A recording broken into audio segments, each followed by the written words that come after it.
પણ એક વસ્તુ એક્સેપ્ટન્સ સાથે ચાલવાનું હોય કે આ જર્ની ત્યારે જ પૂરી થાય જે દિવસે તમારું પોઝિટિવ રિઝલ્ટ આવે, અને કાં તો જે દિવસે તમે સ્ટ્રોંગ મન સાથે નક્કી કરો કે બસ આજે મારા નથી કરવું, મતલબ હવે મારે આ નથી કરી તૈયારી કરી, હું અહીંથી તૈયારી સ્ટોપ કરું છું, મારી તૈયારી પૂરી કરું છું.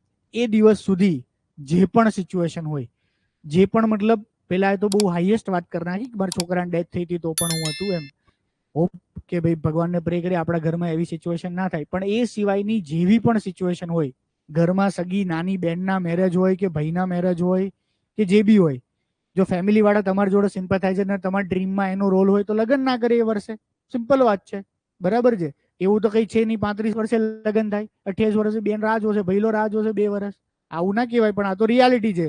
આપણા ડ્રીમમાં મા બાપને ઘરવાળાને સપોર્ટ હોવો જોઈએ. XYZ સિચ્યુએશન હોય ફેમિલી વાળી કે ઘરની, XYZ સિચ્યુએશનમાં તમારી પ્રિપરેશન તૈયારી અટકવી ના જોઈએ.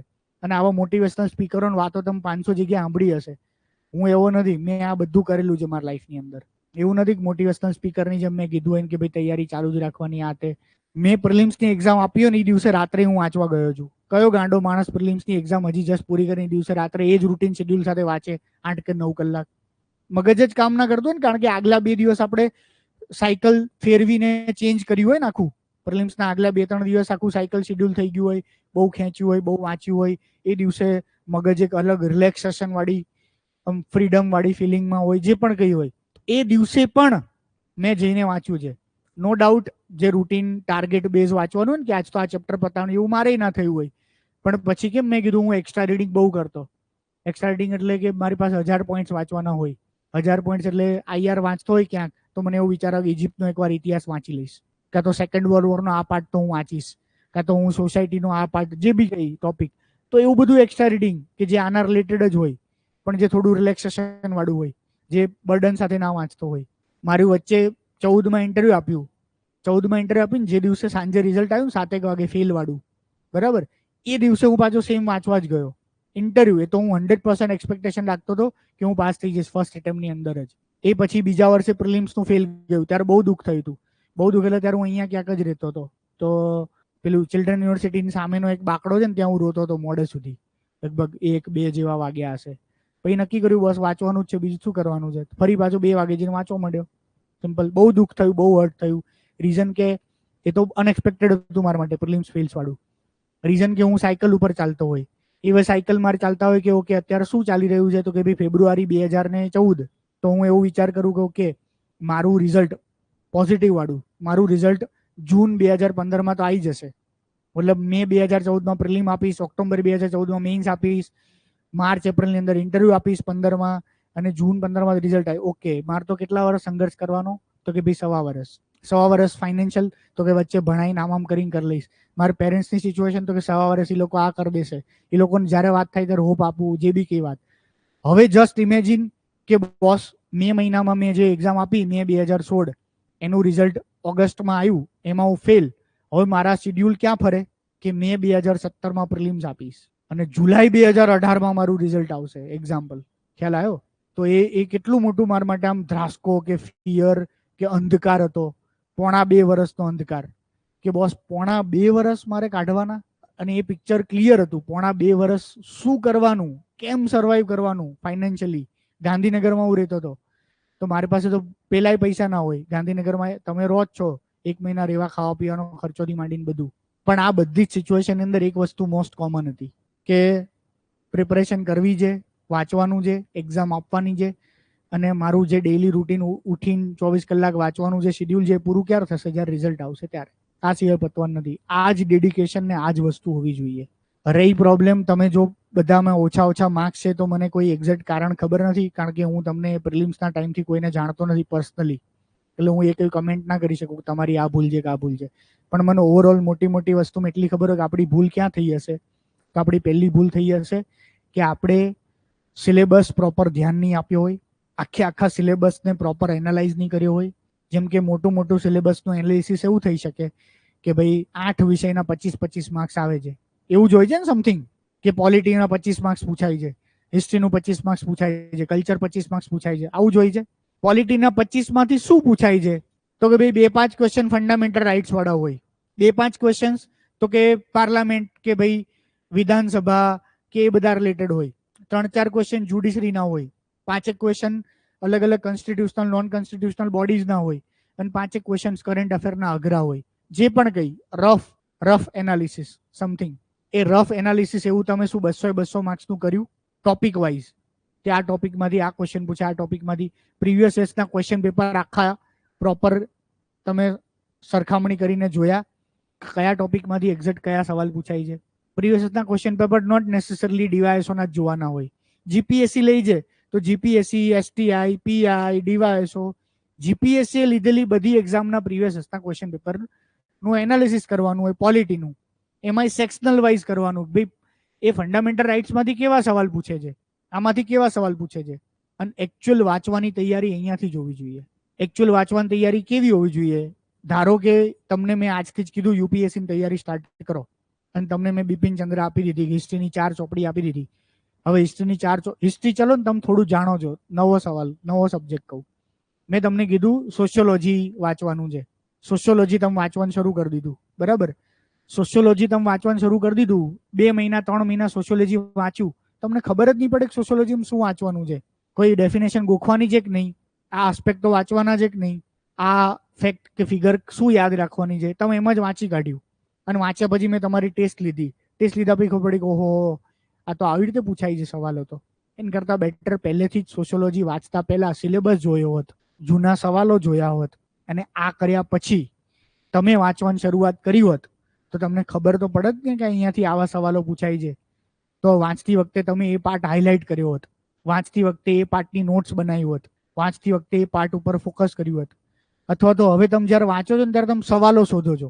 માઇન્ડની વાત કરું, તમારું માઇન્ડ હવે એક્ટિવ છે અત્યારે, કે તમે હવે સવાલ શોધો. ઓકે, જો આવો સવાલ પૂછાઈ શકે, હા આવો સવાલ તો પૂછાણો તો, હા તો મારે આ યાદ રાખવું પડશે, મારે આ કરવું પડશે. પણ આપણે બધા આર્ટિકલોથી માંડીને બધા હિસ્ટ્રી, જ્યોગ્રાફી બધું ગોખ્યું જ છે. આપણે સરખી રીતે સારા પ્રોપર એંગલથી વાંચ્યું જ નથી. ક્યાંક આપણી પ્રિપરેશનની સંપૂર્ણ સ્ટ્રેટેજીમાં ભૂલ છે. સેમ વે મેઇન્સની અંદર આપણે એટલા માટે પહેલેથી જ તમને પેપરનું એનાલિસિસ કરાયું, સિલેબસ તમે જોયો છે. હવે તમે જો એક્ટિવલી આ તમને જે એથિક્સનું મટીરિયલ આપ્યું, પબેડનું મટીરિયલ આપ્યું, તો હવે તમે એથિક્સ પબેડના મટીરિયલમાંથી આપણે સવાલો કરાવડાયા. હવે તમને ખબર પડી બોસ હેપીનેસ એટલે શું, આવો સવાલ પૂછે છે. તમને ખ્યાલ આવ્યો એથિક્સનું જાહેર જીવનમાં, અંગત જીવનમાં મહત્વ શું એ ખબર છે. સમજાઈ તો ગયું, પણ આરું લખાતું નથી કે એથિક્સનું જાહેર જીવનમાં શું મહત્વ, એથિક્સનું અંગત જીવનમાં શું મહત્વ. અને જે આપણે સવાલ જોઈએ એ જ પૂછાવાના છે, એવા જ સિમિલર કાઇન્ડના જ હશે. તો આમાંથી આને પેલા કોણે મીન્સ આપી છે કોઈ પણ જાતની? ઓકે, તમે આ પ્રોસેસ વગર મીન્સ ગયા તો કેવો શોખ લાગ્યો હતો એક્ઝામમાં. તો તમે આ પ્રોસેસમાં, આપણે જે પ્રોસેસમાંથી પાસ થઈ રહ્યા છીએ ને એથિક્સના લેક્ચર્સની અંદર, એ પ્રોસેસમાં તમે પાસ ના થયા હોય ને, અને ઇમેજિન કરો કે વર્ષ પછી તમે એક્ઝામમાં બેસો ને, તો તમને સેમ એવી જ ફિલિંગ આવે કે આ કયો સવાલ છે, હેપીનેસ, અરે યાર આ તો મેં વિચાર્યું જ નહોતું કે આવો સવાલ મને પૂછાય. પણ હવે હું તમને એટલી ગેરંટી આપી શકું કે હવે અત્યારે એથિક્સની ગેરંટી આપી શકું, એથિક્સના કોઈ પણ સવાલ વાંચો તમને શોખ ના લાગે. આ ફાઇનલ વાત છે. એથિક્સનું આખું લેક્ચર ભર્યા પછી, મારા બધા સેશન પૂરા થયા પછી, સેમ એથિક્સના મેં તમને જેટલા ક્વેશ્ચન આપ્યા છે એના અડધાય જો કોઈએ ટ્રાય કર્યા હશે ને તો બી તમને શોખ નહીં લાગે, 0% શોખ લાગશે. અને જેણે પૂરા સરખી રીતે વાંચીને ટ્રાય કર્યા હશે એને એક્ઝામમાં એવું લાગતું હશે કે ઓકે આ તો મેં તો લખ્યું જ છે, આ તો મને આવડે જ છે, આ તો મને ખબર જ છે. સેમ વસ્તુ પ્રિલિમ્સની અંદર સિલેબસ જોવાનો, પ્રીવિયસ યર્સના ક્વેશ્ચન પેપર્સ જોવાના, હવે વાંચવાનું અને મેક્સિમમ મોક ટેસ્ટ આપવાની પ્રિલિમ્સની. આ સિમ્પલ સ્ટ્રેટેજી, આમાં કોઈ નવું કંઈ છે જ નહીં. હવે નેક્સ્ટ કોઈ પણ પ્રિલિમ્સમાં જો આવી કોઈ સ્ટ્રેટેજી લાગુ પાડશો તો 100% ક્લિયર થઈ જશો. આ સ્ટ્રેટેજી લાગુ પાડવા માટે મેં આગળની પ્રોસેસ જે કીધી, આગળની પ્રોસેસ એટલે પ્રીવિયસ સિલેબસ વત્તા ક્વેશ્ચન પેપર જોવાના. હિસ્ટ્રી વાંચતા તમારે 20 દિવસનો ટાઈમ લાગે ઉદાહરણ તરીકે, તો 20માંથી 7 દિવસ આ કામ કરો. 7 દિવસ, 14 દિવસ જ હિસ્ટ્રી વાંચો, પણ 7 દિવસ સરખી રીતે કામ કર્યું હશે ને તો હિસ્ટ્રીને અંદર ચોપડી વાંચતા ફાસ્ટ વચાઈ જશે.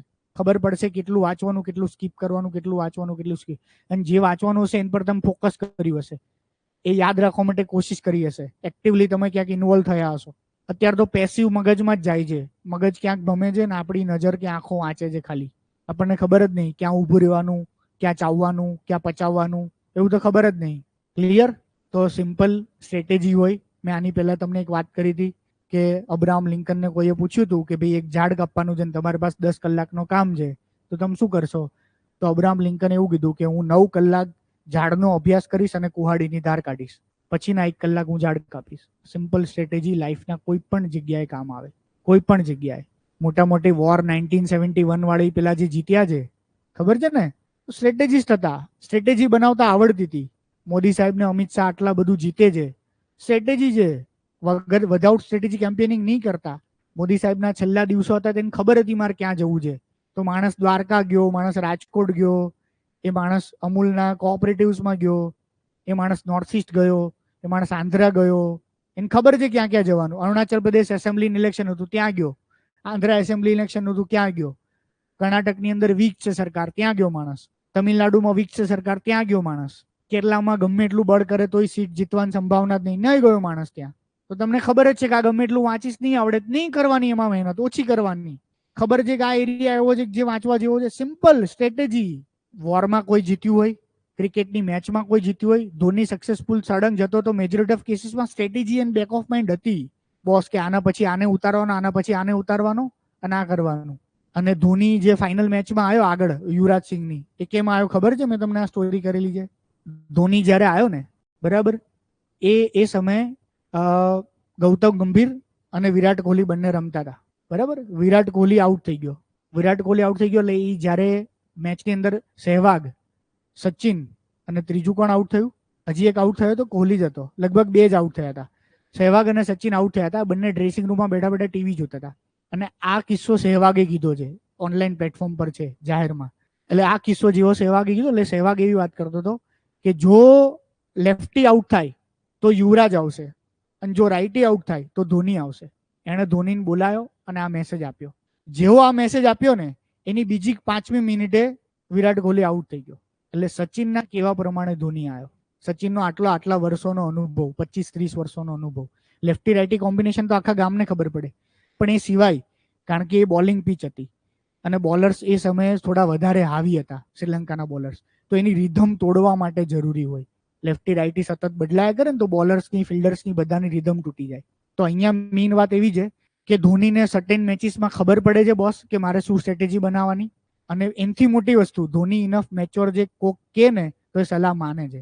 તો કાં તો તમને ખબર પડવી જોઈએ શું સ્ટ્રેટેજી બનાવવાની, કાં તો કોક કહેતું હોય ને તો એનું માનવાનું કે ભાઈ શું સ્ટ્રેટેજી બનાવવાની.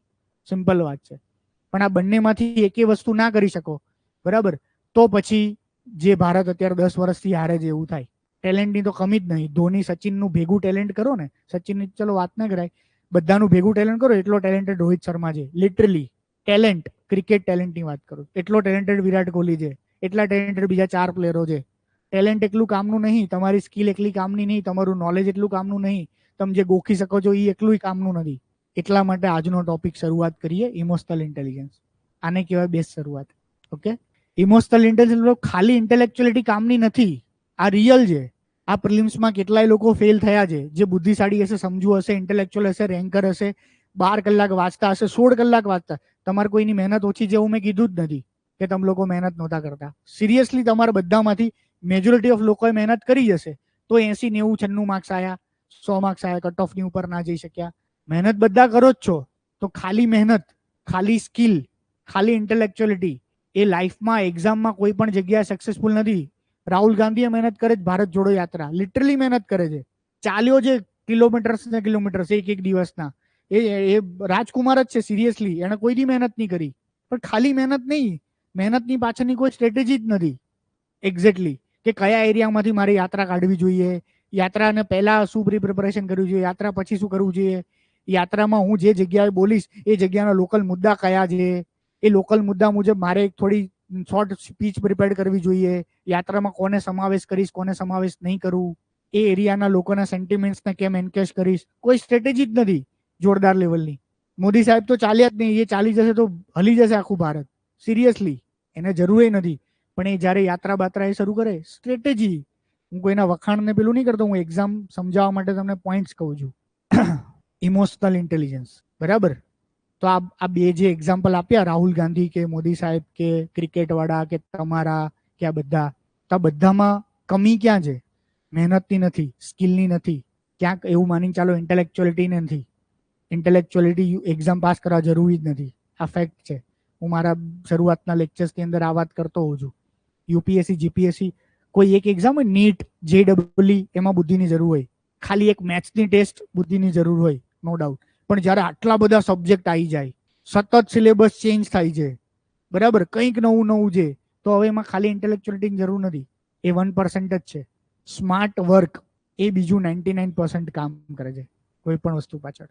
તો આપણી સાદી ડેફિનેશન અને ભાષાની અંદર ભાવનાત્મક બુદ્ધિમત્તા એટલે શું? તો સાદી વ્યાખ્યા અને ડેફિનેશનની અંદર ભાવનાત્મક બુદ્ધિમત્તા એટલે જે તમારા બધામાં, મારામાં, આપણા બધામાં જે કમી છે ને, આપણા બધામાં શેની કમી છે?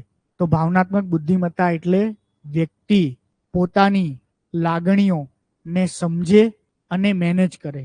ઓકે, વ્યક્તિએ પોતાની લાગણીને સમજવાની, સૌથી પહેલા ફીલ કરવાની, પરસીવ કરવાની, આઈડેન્ટિફાઈ કરવાની, પોતાની લાગણીને આઈડેન્ટિફાઈ કરવાની, ઓળખવાની, સમજવાની, અને ઓળખ્યા અને સમજ્યા પછી પોતાની લાગણીઓને મેનેજ કરવાની. એટ ધી સેમ ટાઈમ બીજાની લાગણીઓને ઓળખવાની, સમજવાની અને એને મેનેજ કરવાની. અને આ લાગણીઓનો ઉપયોગ પોતાનો ગોલ અચીવ કરવા માટે, કંઈક કન્સ્ટ્રક્ટિવ અચીવ કરવા માટે કરવાનું. ક્લિયર? બરાબર છે. તો પોતાની લાગણીઓને ઓળખવાની એટલે શું? તો રાહુલ ગાંધીને ખબર જ નહીં કે મારી વીકનેસીસ શું છે. કોઈ પણ પહેલા તો ખબર તો પડવી જોઈએ ને મારી વીકનેસ શું છે. તમને લોકોને ખબર જ નહીં તમારી વીકનેસ શું છે. આઈડેન્ટિફાઈ છે તમારી વીકનેસીસ? તમે વિચાર્યું છે ક્યારેય કે એવી કઈ વસ્તુ છે મારો સ્વભાવનો એક ભાગ કે જેના કારણે હું પાસ નહીં થઈ શકતો? ઘણા કારણ છે, પણ એક ઇન્ટરનલ એવું શું કારણ છે તમારા સ્વભાવનો એક ભાગ કે જેના કારણે હું પાસ નહીં થઈ શકતો? તો એ તો વિચારો, તમારી વીકનેસને આઈડેન્ટિફાઈ કરો, ઓળખો, હવે એને મેનેજ કરવાની ટ્રાય કરો. જેટલા જેટલા જેટલા જેટલા મારા વીકનેસીસ હતા બધા જ મેં આઈડેન્ટિફાઈ કર્યા અને બધાને વીકનેસને મેનેજ કર્યા મેં સમહાવ, કોઈ પણ રીતે. આ પહેલું થયું. તો એવી રીતે જેટલા મહાન માણસો છે, અરિજીત સિંહનો હમણાં એક વિડીયો ફેમસ છે, ખ્યાલ છે? અરિજીત સિંહ વાળો નહીં, 2-4 દિવસ, અઠવાડિયાથી જ ફેમસ છે. કોઈ પોડકાસ્ટમાં ઇન્ટરવ્યુ આપતો હતો ને તો અરિજીત સિંહ એવું કીધું કે મારો વોઇસ બધાને ગમતો નહોતો.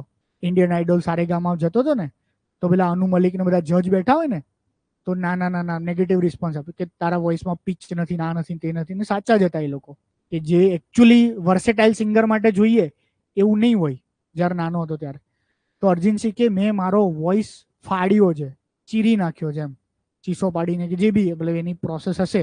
વોકલ કોર્ડ છે એક પ્રકારના મસલ જ છે. જેમ હાથ પગ શરીરના મસલની એક્સરસાઇઝ હોય એમ વોકલ કોર્ડના મસલની એક્સરસાઇઝ જ હોય, બરાબર. તો એ મસલ એને બિલ્ડ કર્યા છે એ પ્રકારે, અવાજ ફાડ્યો છે, અને કે એની પાછળ મહેનત છે, દર્દ છે, બધું આખી એક પ્રોસેસ છે. એક ખાલી ઇન્ટરવ્યુ જોજો. Sachin Tendulkar tennis elbow injury 2005, tennis elbow injury મતલબ કેરિયર 0, હેવી બેટ બદલી નાખવું પડ્યું. જે ક્રિકેટિંગ શોટ મારતો હતો પેલું 2003માં કેડિકની ઓવરમાં શોટ માર્યો, તેવા કોઈ 2003માં થર્ડ મેન ઉપર શોટ માર્યો, ખબર? સોહેલ અખ્તરમાં ફાસ્ટ બોલમાં ના કરી શકે. આખી ક્રિકેટિંગ ટેકનિક ચેન્જ કરી, વીકનેસ આઈડેન્ટિફાઈ કરી, પોતાની વીકનેસ ઉપર વર્ક કર્યું. મોદી સાહેબના 2002, 1998, 1995, 2006 વિડીયો જુઓ. ઇંગ્લિશમાં તો ફાફા મારે જ માણસ, એક વર્ડ બોલતા નહીં આવડતો, પ્રોપર પ્રોનાઉન્સિએશન કરતા નહીં આવડતું. જો આ વિડીયો અત્યારે જો મોદી ઇંગ્લિશ ઇન 2000, જો ઇન 90s, અત્યારે હજી એ ફંબલ કરે છે, પણ કેટલું ઇમ્પ્રુવ કર્યું એ માણસનું શેડ્યુલ તમને ખબર છે? મારા 3 ખાસ ફ્રેન્ડ્સ પીએમઓમાં કામ કરે છે, મારાથી 1 વર્ષ જુનિયર, મારા બેચમેટ્સ, કે જે 24 કલાક અમે એક બાજુ ઘરમાં રહેતા એવા અંગત ખાસ ફ્રેન્ડ્સ. તો એ થાકી જાય છે, ગાંડો થઈ જાય છે. લિટરલી એવું શેડ્યુલ. તમારું તો એવું નહીં ને? એ શેડ્યુલમાં એ ઇંગ્લિશ શીખ્યો, તમે કેમ નહીં શીખી શકતા ઇંગ્લિશ? નવરા શેડ્યુલમાં આપણા ઇંગ્લિશ સિવાય કેટલું વર્કઆઉટ કર્યું. એ જે માણસ, ટીમ છે નો ડાઉટ એની પાછળ કામ કરવાવાળી બહુ મોટી, એમ. પણ એવી તો ટીમ બધા પાસ છે, બધા નહીં રાખી શકતા ને એવી ટીમ. જે જગ્યાએ વાત કરે ત્યાં પર્સનલાઇઝ ટચ આપે છે એ જગ્યાનો. તો પર્સનલાઇઝ એટલે ઇમોશન. આ તો પહેલા તો પોતાના ઇમોશન મેનેજ કરવા, હવે એક ટચ આપે છે સામેવાળા માણસના ઇમોશનને સમજવાના અને મેનેજ કરવાના. તો આખા ગુજરાત, આખા ભારતમાં એવા કયા લોકો છે જેના ઇમોશનને ટચ કરું સમજું? તો મારા મમ્મી, મારા જે મમ્મી છે એ હું નાનો હતો મોટો થયો અત્યાર સુધી મને એવું કહેતા હતા, ચિરાગ દ્વારકામાં તો અંદર સોના નગરી છે. મેં કીધું ના હોય મમ્મી. મને કે આખું નગર સોનાનું હતું. મેં કીધું મમ્મી હોય જ નહીં. અરે મને કે ડૂબી ગયું છે કે? મેં કીધું અમે લોકો ગયા હતા તો કે પેલા બતાવ્યું તું, તે જોયું? તે કે હોય જ ને. હવે યાર કે આવું અડધું ભારત માને છે કન્વિન્સિંગલી, સ્ટ્રોંગલી. એટલો પેલો માણસ અંદર ઉતર્યો ત્યાં જઈને પૂજા કરી, લોકોના ઇમોશનને ટચ કરવા. કર્યા ને મેનેજ ઇમોશન, સાચું ખોટું એ જે હોય, પણ આખી દુનિયા તો માન્યું ને કે બોસ, અને એ હજી બોલે છે, હજી વારંવાર 5 જગ્યાએ બોલે, આજે બોલશે, ગુજરાતમાં જ્યારે આવશે ત્યારે બોલશે કે મેં તો કૃષ્ણ બનાવી દ્વારકા નગરીના દર્શન કર્યા અને મેં આ પૂજા કરીને આવ્યો. કે ત્યાં લોકોના ઇમોશન એને ખબર છે, અને એ લોકોના ઇમોશનને સમજ્યા અને એ સમજીને એને મેનેજ કર્યા એ માણસે. આવા જેટલા પણ મહાન માણસો છે, જે પણ ફિલ્ડમાં છે, એ બધા જ લોકો, પણ લોકોના ઇમોશન ત્યારે થાય જ્યારે પોતે પોતાના પર વર્કઆઉટ કરીને એ સેચ્યુરેશન મેળવ્યું હોય ત્યારે. બરાબર? તો ઇમોશનલ ઇન્ટેલિજન્સનો સૌથી પહેલો પાર્ટ એ સેલ્ફ અવેરનેસ. 5 એંગલ છે ઇમોશનલ, ભાવનાત્મક બુદ્ધિમત્તાના. પહેલું સ્ટેજ સેલ્ફ અવેરનેસ. ખબર તો હોવી જોઈએ ને બોસ, મારી સ્ટ્રેન્થ, મારી વીકનેસ, મારા ઇમોશન્સ, મારી લાગણીઓ. Self awareness. દુનિયાના 99.99% લોકો, કરોડ લોકો હોય ને એમાંથી 99 લાખ ઉપર લોકો, કદાચ એનાથી વધારે, એ પહેલા સ્ટેજમાં જ પૂરા થઈ જાય. સેલ્ફ અવેરનેસ જ નહીં હોતી એમને. બરાબર? સેલ્ફ અવેરનેસ એટલે શું? કે તમને ખબર હોવી જોઈએ કે મારી વીકનેસ શું છે. અક્ષર ખરાબ છે, સુધારવા પડશે. વોકેબ્યુલરી ગુજરાતીની નથી સારી, ઇમ્પ્રૂવ કરવી પડશે મારે. મેં તમને બીજા યુપીએસસી ટોપર્સના એક્ઝામ્પલ આપ્યા છે. મમતાબેન, જેનો 45 રેન્ક હતો, 45 રેન્ક, આઈએસ બન્યા હતા. બરાબર? એ યુપીએસસી ઇંગ્લિશમાં તૈયારી કરી 2013, 14, 15 અને 16, 4 વર્ષ. એમનો 5મો એટેમ્પ્ટ આવ્યો. મેરિડ હતા, નાનું બચ્ચું છે એમને જ્યારે એક્ઝામ આપતા ત્યારે. 15માં, 14 અને 15માં મેઇન્સ આપી ના થઈ. બરાબર? ત્યારે પહેલી વાર મને મળવા આવ્યા, એટલે મને ખબર છે, મને કે તમારું, તમે કઈ ભાષામાં લખીને, અમે પહેલી વાર ઇન્ટરેક્શન થયું, ડિસ્કશન થયું. 16માં અમે જોડે ઇન્ટરવ્યુ આપ્યું, ના થયું એમનું. અને હું લખીને દઉં કે ભયંકર બ્રિલિયન્ટ, ટોપ લેવલના ઇંગ્લિશ લેંગ્વેજ પરની કમાન્ડ. એટલે તમે જુઓ, ફ્લાવરી ઇંગ્લિશ, ફ્લુએન્ટ બટર જેવું, બોલવામાં, લખવામાં, વોકેબ્યુલરીથી માંડીને બધામાં જોરદાર. 16માં ના થયું. 17ની જીપીએસસી સારી રીતે આપી, જીએસ બની ગયા, ડીસી. પછી મને ફોન આવ્યો, તો પછી અમે ઇન્ટરવ્યુ પછી અમે બહુ સારા ક્લોઝ ફ્રેન્ડ બન્યા. અમે 7-8-10 જણા એટલા ક્લોઝ ફ્રેન્ડ બન્યા હતા કે આમ ક્યારેક કંઈ પણ મેટર હોય ને તો આમ ઇમોશનલ અડધો કલાક વાતો કરીએ એમ.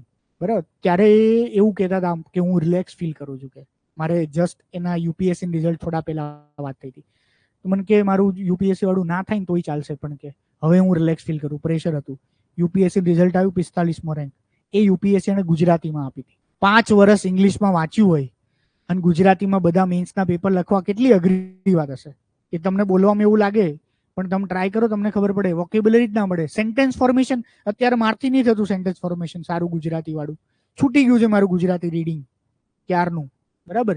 તો એ તો જોબ કરતા હતા, ઘરે જઈને તો વચાતું હશે જ નહીં. પહેલા જેમ ઘર છોડીને વાંચતા, એમ તો યુપીએસસી જીએસ બન્યા પછી તો નહીં વચાતું હોય ને, ડીસી બન્યા પછી. કારણ કે ઘરે ડોટર હતી નાની, ડોટર હસબન્ડ જો ટાઈમ સ્પેન્ડ કરે, જોબ કરે, બીજું બધું. તો જે પણ સુપરફિશિયલ પ્રિપરેશન કરી, એમાં એણે સ્પેસિફિકલી ગુજરાતી છાપા વાંચવાનું શરૂ કર્યા, સ્પેસિફિકલી, જેથી ગુજરાતી વોકેબ્યુલરી એની પાસે ક્રિએટ થાય, બિલ્ડ થાય. બેસ્ટ રેન્ક આવ્યો.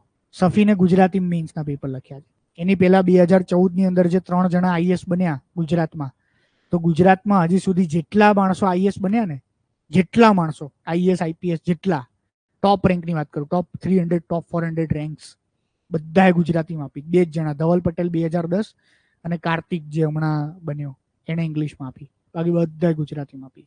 એ બધા માટે ગુજરાતી સહેલું હતું એટલે નહોતું લીધું. એ બધાની પ્રિપરેશન તો ઇંગ્લિશમાં જ હતી. પણ એને આઈડેન્ટિફાઈ કરી કે ભાઈ ઓકે, મારી વીકનેસ અથવા તો આ ફિલ્ડની વીકનેસ શું છે. તો કે બોસ, આપણે ઇંગ્લિશમાં ગમે એટલું સારું લખીએ ને તો દિલ્હી પેપર તપાસવા જાય. અને જેએનયુ વાળા, ઓલ ઇન્ડિયા વાળા તો ખૂંખાર લોકોના કન્ટેન્ટ જોડે આપણા કન્ટેન્ટની કમ્પેરિઝન થાય. ગુજરાતમાં મીન્સ લખવાડા કેટલા? તો કે 100 જણા. 100 જણા વચ્ચે આપણી ખૂંખાર પ્રિપરેશન હોય તો કેવું થાય? તો હું મારું ઇમેજિન કરું છું, આ મારી વીકનેસ થઈ, કારણ કે હું અધર આસ્પેક્ટ ના જોઈ શક્યો. હું જે એક્ઝામ્પલ આપતો હતો, હું જે વાતો કરતો હતો, હું જે સ્ટોરી લખતો હતો, હું જે કોટેશન લખતો હતો, ડિફરન્ટ વેમાં પ્રેઝન્ટેશન કરતો હતો, એ ખરાબ ઇંગ્લિશ સાથે જો ઇંગ્લિશમાં પેપર તપાસવા જતું હતું અને આટલા સારા માર્ક્સ આવતા હતા, તો મેં ગુજરાતીમાં લખ્યું હોત તો જોરદાર માર્ક્સ મળત. મારી વીકનેસ, એટલે હું ના સમજી શક્યો. સ્ટ્રેટેજીનું મારી ક્યાંક પ્રોબ્લેમ હશે. આ બધાની સ્ટ્રેટેજી જોરદાર હતી. અડધા લોકો જ બદલીએ ખરા, શરૂઆતમાં ઇંગ્લિશમાં આપી, પછી ગુજરાતીમાં આપી, મોટા ભાગના લોકો, અને પાસ થઈ ગયા ઓલમોસ્ટ રેન્ક સાથે, આઈએસ આઈપીએસ વાળા. તો તમારી પ્રિપરેશન દરમિયાન તમને self awareness most important part છે. ભાવનાત્મક બુદ્ધિમત્તાની અંદર self awareness most important part છે. ઓકે. બીજું, સેલ્ફ મેનેજમેન્ટ અથવા તો self regulation, not management, sorry. First is self awareness, second is self regulation. ખબર પડી ગઈ કે આ મારી વીકનેસ છે, હવે રેગ્યુલેટ તો કરવા પડે ને એ વસ્તુને. મેં મારી 5 વીકનેસ આઈડેન્ટિફાઈ કરી લીધી, તો મેં રેગ્યુલેટ કરવા માટે મહેનત કરી. હવે ઇન્ટરનલ પ્રોસેસ થઈ. એના માટે હવે શું જોઈએ? તો એના માટે સંયમ જોઈએ, એના માટે સેક્રિફાઈસ કરવું પડે. જેટલા પણ વેલ્યુઝ વર્ચ્યુઝ તમે ભણ્યા ને આગળ, બરાબર, પેશન્સ એક પ્રકારનું વેલ્યુ છે, તો પેશન્સ જોઈએ. તો મેં તો પહેલા મારી અંદર પેશન્સ જગાડ્યું. હું ઇમ્પેશન્ટ માણસ હતો પહેલા અને હજી પણ. આ એક પ્રિપરેશન વાળો જ મારા લાઈફનો એવો ગાળો હતો જેમાં હું ખબર નહીં કેમ પેશન્સ મેં રાખ્યું એમ સમહાવ. તો એ પેશન્સ કે મારે શું જોઈએ છે, તો કે મારા લાઈફમાં આટલું આટલું જોઈએ છે, ઓકે, તો મારે 2.5 વર્ષ રાહ જોવાની છે, મારે 1.5 વર્ષ રાહ જોવાની છે, મારે 2 વર્ષ રાહ જોવાની છે. પેશન્સ સૌથી પહેલું વસ્તુ. પેશન્સ હોય તો માણસ પોતાના અમુક જે દુર્ગુણો છે એને દૂર કરી શકે, કંટ્રોલ કરી શકે. પોતાની ઈચ્છા, લાગણીઓ, જનરલી જેટલી ઈચ્છા શું હોય, ફૂડ, ડ્રિંક, સેક્સ, આ બેઝિક નીડ્સ થઈ. બીજી આરામ કરવાની, ઊંઘવાની, બરાબર, આ બધી મોબાઈલ પકડવાની, સોશિયલ મીડિયા ફેંદવાની, જે બી 5-25 તમારી જે ઈચ્છાઓ છે એ બધી જ ઈચ્છાઓ. તો જે વ્યક્તિની અંદર એક પેશન્સ હોય, એક સેક્રિફાઈસ હોય, બરાબર, એક જે વ્યક્તિની અંદર એક હાર્ડવર્ક કરવાની એક ક્ષમતા હોય, આ બધા જ ગુણો હોય તો એ માણસ પોતાની જાતને સેલ્ફ રેગ્યુલેટ કરી શકે સારી રીતે. સચિને વીકનેસ જાણી સેલ્ફ રેગ્યુલેટ કરી. મોદી સાહેબને ખબર પડી ગુજરાતમાં હું તૂટલું ફૂટલું ગુજરાતી હિન્દી ફિન્દી બોલતો ચાલતું હતું, એટલે તૂટલું ફૂટલું ઇંગ્લિશ અને હિન્દી બોલતો ચાલતું હતું. બસ હવે હું ઇન્ડિયામાં જઈશ તો મારે જોરદાર ઇંગ્લિશ બોલવું પડશે. અને તો ઇન્ડિયામાં થોડું, એને તો વિદેશ જઈને બોલવું હતું. એ માણસને ઇન્ટરનેશનલ પ્લેટફોર્મ પર બોલવું હતું. એની ઇજ્જત જતી રહે સરખું બોલી ના આગે તો. દર વખતે થોડા ઇન્ટરપ્રિટર વપરાય છે બધી જગ્યાએ. પર્સનલ વાતો 5 મિનિટ તો પર્સનલ વાતો કરે ને માણસ, ત્યાં ઇન્ટરપ્રિટર વાપરે, પણ 5 મિનિટ પુતિનની બાજુ બેસીને કંઈક વાતો ના કરે તો હાવ એમાં એલફેલ વાતો કરે તો એની ઇજ્જત જતી રહે. કંઈક તો આવડવું જોઈએ ને સરસ રીતે. સ્કિલ ડેવલપ કરી પ્રોપર. એ સિવાય તો એને હજારો સ્કિલ ડેવલપ કરી હશે જબરજસ્ત લેવલની. અરિજીત સિંહ વાળી વાત હોય, બચ્ચનની વાત છે. બચ્ચન કરતા તો મહાન અભિનેતા બીજા બહુ બધા હતા પહેલાના સમયની વાત છે. ધર્મેન્દ્ર હોય, રાજેશ ખન્ના હોય કે બીજા 4-5-7 જણા ટોપ લેવલના, જ્યારે શરૂઆત હતી ત્યારની વાત છે. ધર્મેન્દ્ર જે અભિનય કરતો તેવો અત્યારે એ જ કરે છે હજી. શું નવું લાયા? બચ્ચન તો કેવા કેવા રોલ કર્યા, કેટલા ડિફરન્ટ રોલ કર્યા, ચેલેન્જિંગ રોલ. રોક એન્ડ રોલમાં ડાન્સે કર્યા. ધર્મેન્દ્ર તો એ જ ડાન્સ કરે, મિથુન એ જ ડાન્સ કરે છે. બચ્ચન તો 500 નવા ડાન્સ શીખ્યો, એટલે કદાચ આ લેવલે પહોંચ્યા છે. તો સેલ્ફ અવેરનેસ, કારણ કે બચ્ચનને ખબર હતી કે મારે તો જીવનભર કામ કરવું છે અને બોલિવૂડ બદલાઈ રહ્યું છે, તો બદલાતા બોલિવૂડ સાથે મારે મેચ થવું પડશે ને. હું મારી 80s અને 90s વાળી એંગ્રી યંગમેન વાળી ઇમેજ ના કરી શકું. મારી ઇમેજનો રોલ બદલવો પડશે. હવે આગળના હજી ભૂતનાથ બધા પિક્ચર કે તો મારે ડાન્સ કરવો પડે છે. આ બધી વસ્તુ એને શીખી, બધા વસ્તુ પર આગળ વધ્યા. સિવિલ સર્વિસ યુપીએસસીની તૈયારી કરવાવાળા જેટલા માણસો હશે, હું ઇન્ક્લુડિંગ બીજા 1000 જણા, મેં તો 2-3 ખાલી ગુજરાતી ઇંગ્લિશ વાળા જ એક્ઝામ્પલ આપ્યા. ઇન્ટરનલ તો કેટલાય હશે. અક્ષર બધાના ખરાબ હશે, અક્ષર પર ઇમ્પ્રુવમેન્ટ કર્યું હશે. આન્સર રાઇટિંગ પ્રેક્ટિસ કરીને અનિલ ધામેલિયા સાહેબ હતા, 14માં પાસ થઈ ગયા. મેં પહેલું ઇન્ટરવ્યુ આપ્યું ત્યારે હતા અને પાસ થઈ ગયા. તો મેં જોયા નહીં, પણ મેં એની સ્ટોરી સાંભળી છે. 80 જેટલા પેપર લખ્યા હતા એણે, મીન્સના 3 કલાક વાળા. 80 એટલે જસ્ટ ઇમેજિન, દિવસના 2 ગણો તો 40 દિવસ, 1.5 મહિના દરરોજ સવાર સાંજ પેપર લખ્યા. સવાર સાંજ કોઈ લખી ના શકે. 3 કલાક સવારે 3 કલાક સાંજે, તો મિનિમમ 3 મહિના તો ડેલી એક પેપર તો લખ્યું હશે ને રફલી. લખ્યા હતા સિરિયસલી, કારણ કે 4 એટેમ્પ થઈ ચુક્યા હતા એ માણસના. બધું વચાઈ જ ગયું. તો એને ખબર જ હતી કે બોસ મારે પ્રેક્ટિસ જ કરવી પડશે, બીજો ઉપચાર જ નહીં મારી પાસે. તો જેટલા લોકોએ પ્રિપરેશન કરી હશે એની કંઈક વીકનેસ હશે. મેં જ્યારે શરૂઆત કરી મારી વીકનેસ મેથ્સ અને ઇકોનોમી હતી. સખત વીકનેસ. ડર. મને બેક ઓફ માઇન્ડ એવું હતું કે યાર મેથ્સ તો કે મારું છૂટી ગયું છે, એન્જિનિયરિંગ વાળાનું હોય. ઇકોનોમી તો કે ભાઈ કોમર્સ વાળાનું હોય, જે પરસેપ્શન મારો એ સમય હતો 12-13માં 2000. તો સૌથી પહેલું મેં વાંચવાનું શરૂ કર્યું ઇકોનોમી. સૌથી પહેલું મેં પહેલી શરૂઆત જે વાંચવાની કરી નવેમ્બર 2013માં, તો ત્યારે હું એક જગ્યાએ ઠરીથામથી વાંચતો નહોતો. ત્યારે હું અલગ અલગ લાઇબ્રેરી શોધતો હતો. સ્પીપાન લાઇબ્રેરી તો કે સ્ટુડન્ટને જ મળે, બીજી લાઇબ્રેરી તો આને, ત્રીજી લાઇબ્રેરી તો આને. અમુક મણિનગરમાં સ્વામિનારાયણ લાઇબ્રેરી હતી ઓછી સસ્તી વાળી, નિકોલ કે એરિયામાં ઓલી ફ્રી વાળી ટ્રસ્ટની લાઇબ્રેરી હતી. એએમસીની લાઇબ્રેરી તો કે ફોર્મ ભરવું પડે ને વાતો લાગે. 15 દી તો લાઇબ્રેરીમાં બગડ્યા. પછી એક પ્રાઇવેટ લાઇબ્રેરીમાં અમુક છોકરાઓ તૈયારી કરવા જતા. હું ડેન્ટલમાં હતો ને ત્યારે મારા ટાઈમથી, મારા જુનિયર્સ જે સારા ફ્રેન્ડ હતા, વસ્ત્રાપુરની સામે શુભ લાઇબ્રેરી, 4થા માળે 5મા માળે. પહેલો જ દિવસ 11મા ધોરણની એનસીઆરટી, બરાબર, ઇન્ડિયાઝ ઇકોનોમિક ડેવલપમેન્ટ, તમે બુક જોઈ હોય. 11માની એક એનસીઆરટી છે, 12માની 2 છે, મેક્રો અને માઇક્રો. 11માની જે એનસીઆરટી છે ઇન્ડિયાઝ ઇકોનોમિક ડેવલપમેન્ટ, ઇકોનોમી વાળી, એ ચોપડી લઈને હું પહોંચી ગયો સવારમાં 9-10 વાગે શરૂઆત કરી હશે. મેં હું નક્કી કર્યું કે આ પૂરું થાય ને ત્યારે જ ઊભો થઈશ. ઇંગ્લિશ, ઇકોનોમી, એમાં ઇંગ્લિશના ટર્મ પાછા અલગ હોય, અઘરા હોય, કોઈ ભણાવવાળું નહીં, કોઈ સમજાવવાળું નહીં, પહેલી વાર જ વાંચ્યું સીધું, બરાબર. કેટલું યાદ રહ્યું એ બધું મને આઉટપુટ નહીં ખબર, બરાબર ને. એટલે આઉટકમ કહેવાય એકચ્યુઅલી. આઉટકમ એટલે શું પોઝિટિવ ગઈ. આઉટકમ મને એક્ઝેક્ટ નહીં ખબર, પણ આઉટપુટ એવું હતું મારું કે હું એ છેક રાત્રે 12 કે 1 વાગ્યા હશે ત્યાં સુધી હું મારા પેલા સીટમાંથી ઊભો નહીં થયો. આમ ઊભો થયો, આમ આળસ મળવાની એવું કરવા એ અલગ.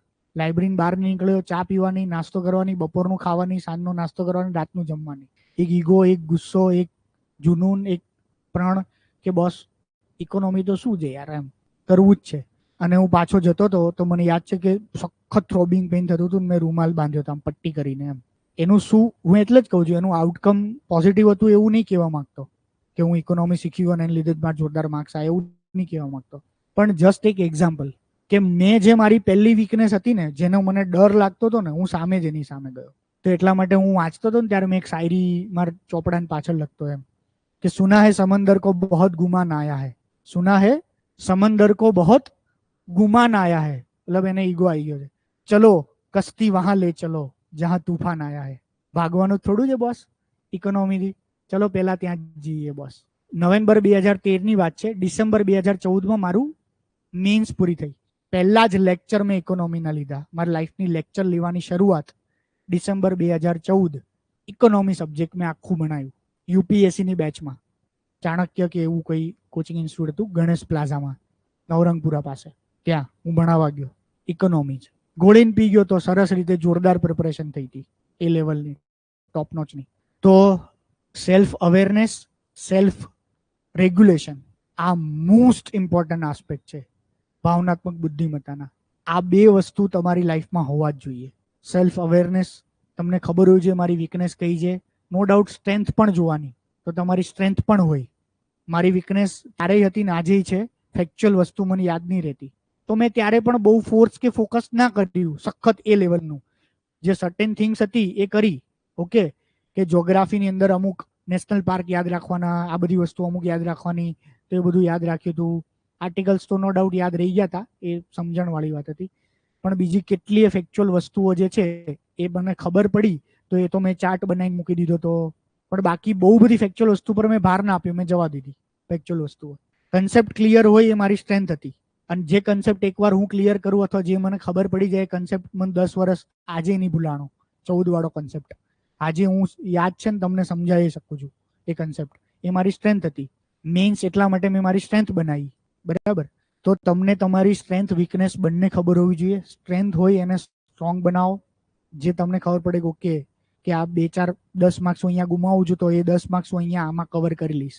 તમારામાંથી ઘણાના મેં પેપર જોયા, હમણાં ઇંગ્લિશના જ કોઈએ મૂક્યા ને, ભૂલી ગયો નામ, પણ સરસ અક્ષરવાળું ઇંગ્લિશની કોપી હતી. દેટ ઇઝ મોટા મોટા અક્ષર છે ઇંગ્લિશના, મોટી સાઇઝ વાળા, હું ભૂલી ગયો કોનું છે.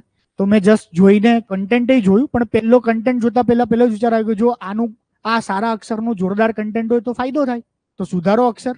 આપણા પાસ થવાનું જ છે, 4 વર્ષથી આપણે ટુંડાઈએ જ છીએ, સપના પૂરા કરવાના જ છે, તો અક્ષર શું કામ ના સુધરે બોસ? આપણા જ હાથમાં છે ને. તો એ જે તમારી વીકનેસ હોય, બરાબર છે, એ વીકનેસ દૂર કરો. કન્ટેન્ટ નહીં મળતું, શાયરીઓ યાદ નહીં આવતી, ડેટા યાદ નહીં આવતા, કોટેશન યાદ નહીં રહેતા, તો સ્પેશિયલ મહેનત કરો એ વસ્તુ માટે. મેં મારી 2016 વાળી યુપીએસસીની જે મેન્સની પ્રિપરેશન હતી, એ મેન્સની પ્રિપરેશનમાં આપણી પાસે 60 દિવસ હોય એક્ઝામ્પલ તરીકે, તો ડિવાઈડ કર્યા કે ગુજરાતી લિટરેચરને આટલા દિવસ, એથિક્સ GS4 ને આટલા દિવસ, GS3 ને આટલા દિવસ. એમ પહેલું પેપર GS1 વાળું હોય, એસે પછી GS1. તો હું રિવર્સમાં વાંચતો હતો, GS1 છેલ્લે વાંચીશ એમ, કે એક્ઝામના 7 દિવસ પહેલા જ હોય તો શું થાય, તાજું તાજું હોય ને એમ. તો મેં એવી રીતે GS1 લાસ્ટ રાખ્યું હતું. જે શેડ્યુલ હોય 10 દિવસ તો એ 2 દિવસ વધી જ જાય, આપણને ખબર જ છે, બરાબર. 1 દિવસ વધી જાય, 2 દિવસ વધી જાય. એસે માટે અનએક્સપેક્ટેડલી મેં 4-5 દિવસ આપ્યા તો 10 દિવસ ખેંચાઈ ગયા એસે માટે. કોઈ વાંચ્યું, કોઈ તૈયારી જ નહીં એસે માટે. 10 દિવસ મેં ગૂગલ જ કર્યું છે.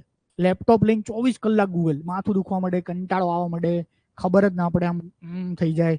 2-4 કલાક પછી એમ થાય અરે યાર હું તો સર્ચ કરતા કરતા ક્યાં પહોંચી ગયો, ભાઈ પાછો આવી જાઉં back to square one.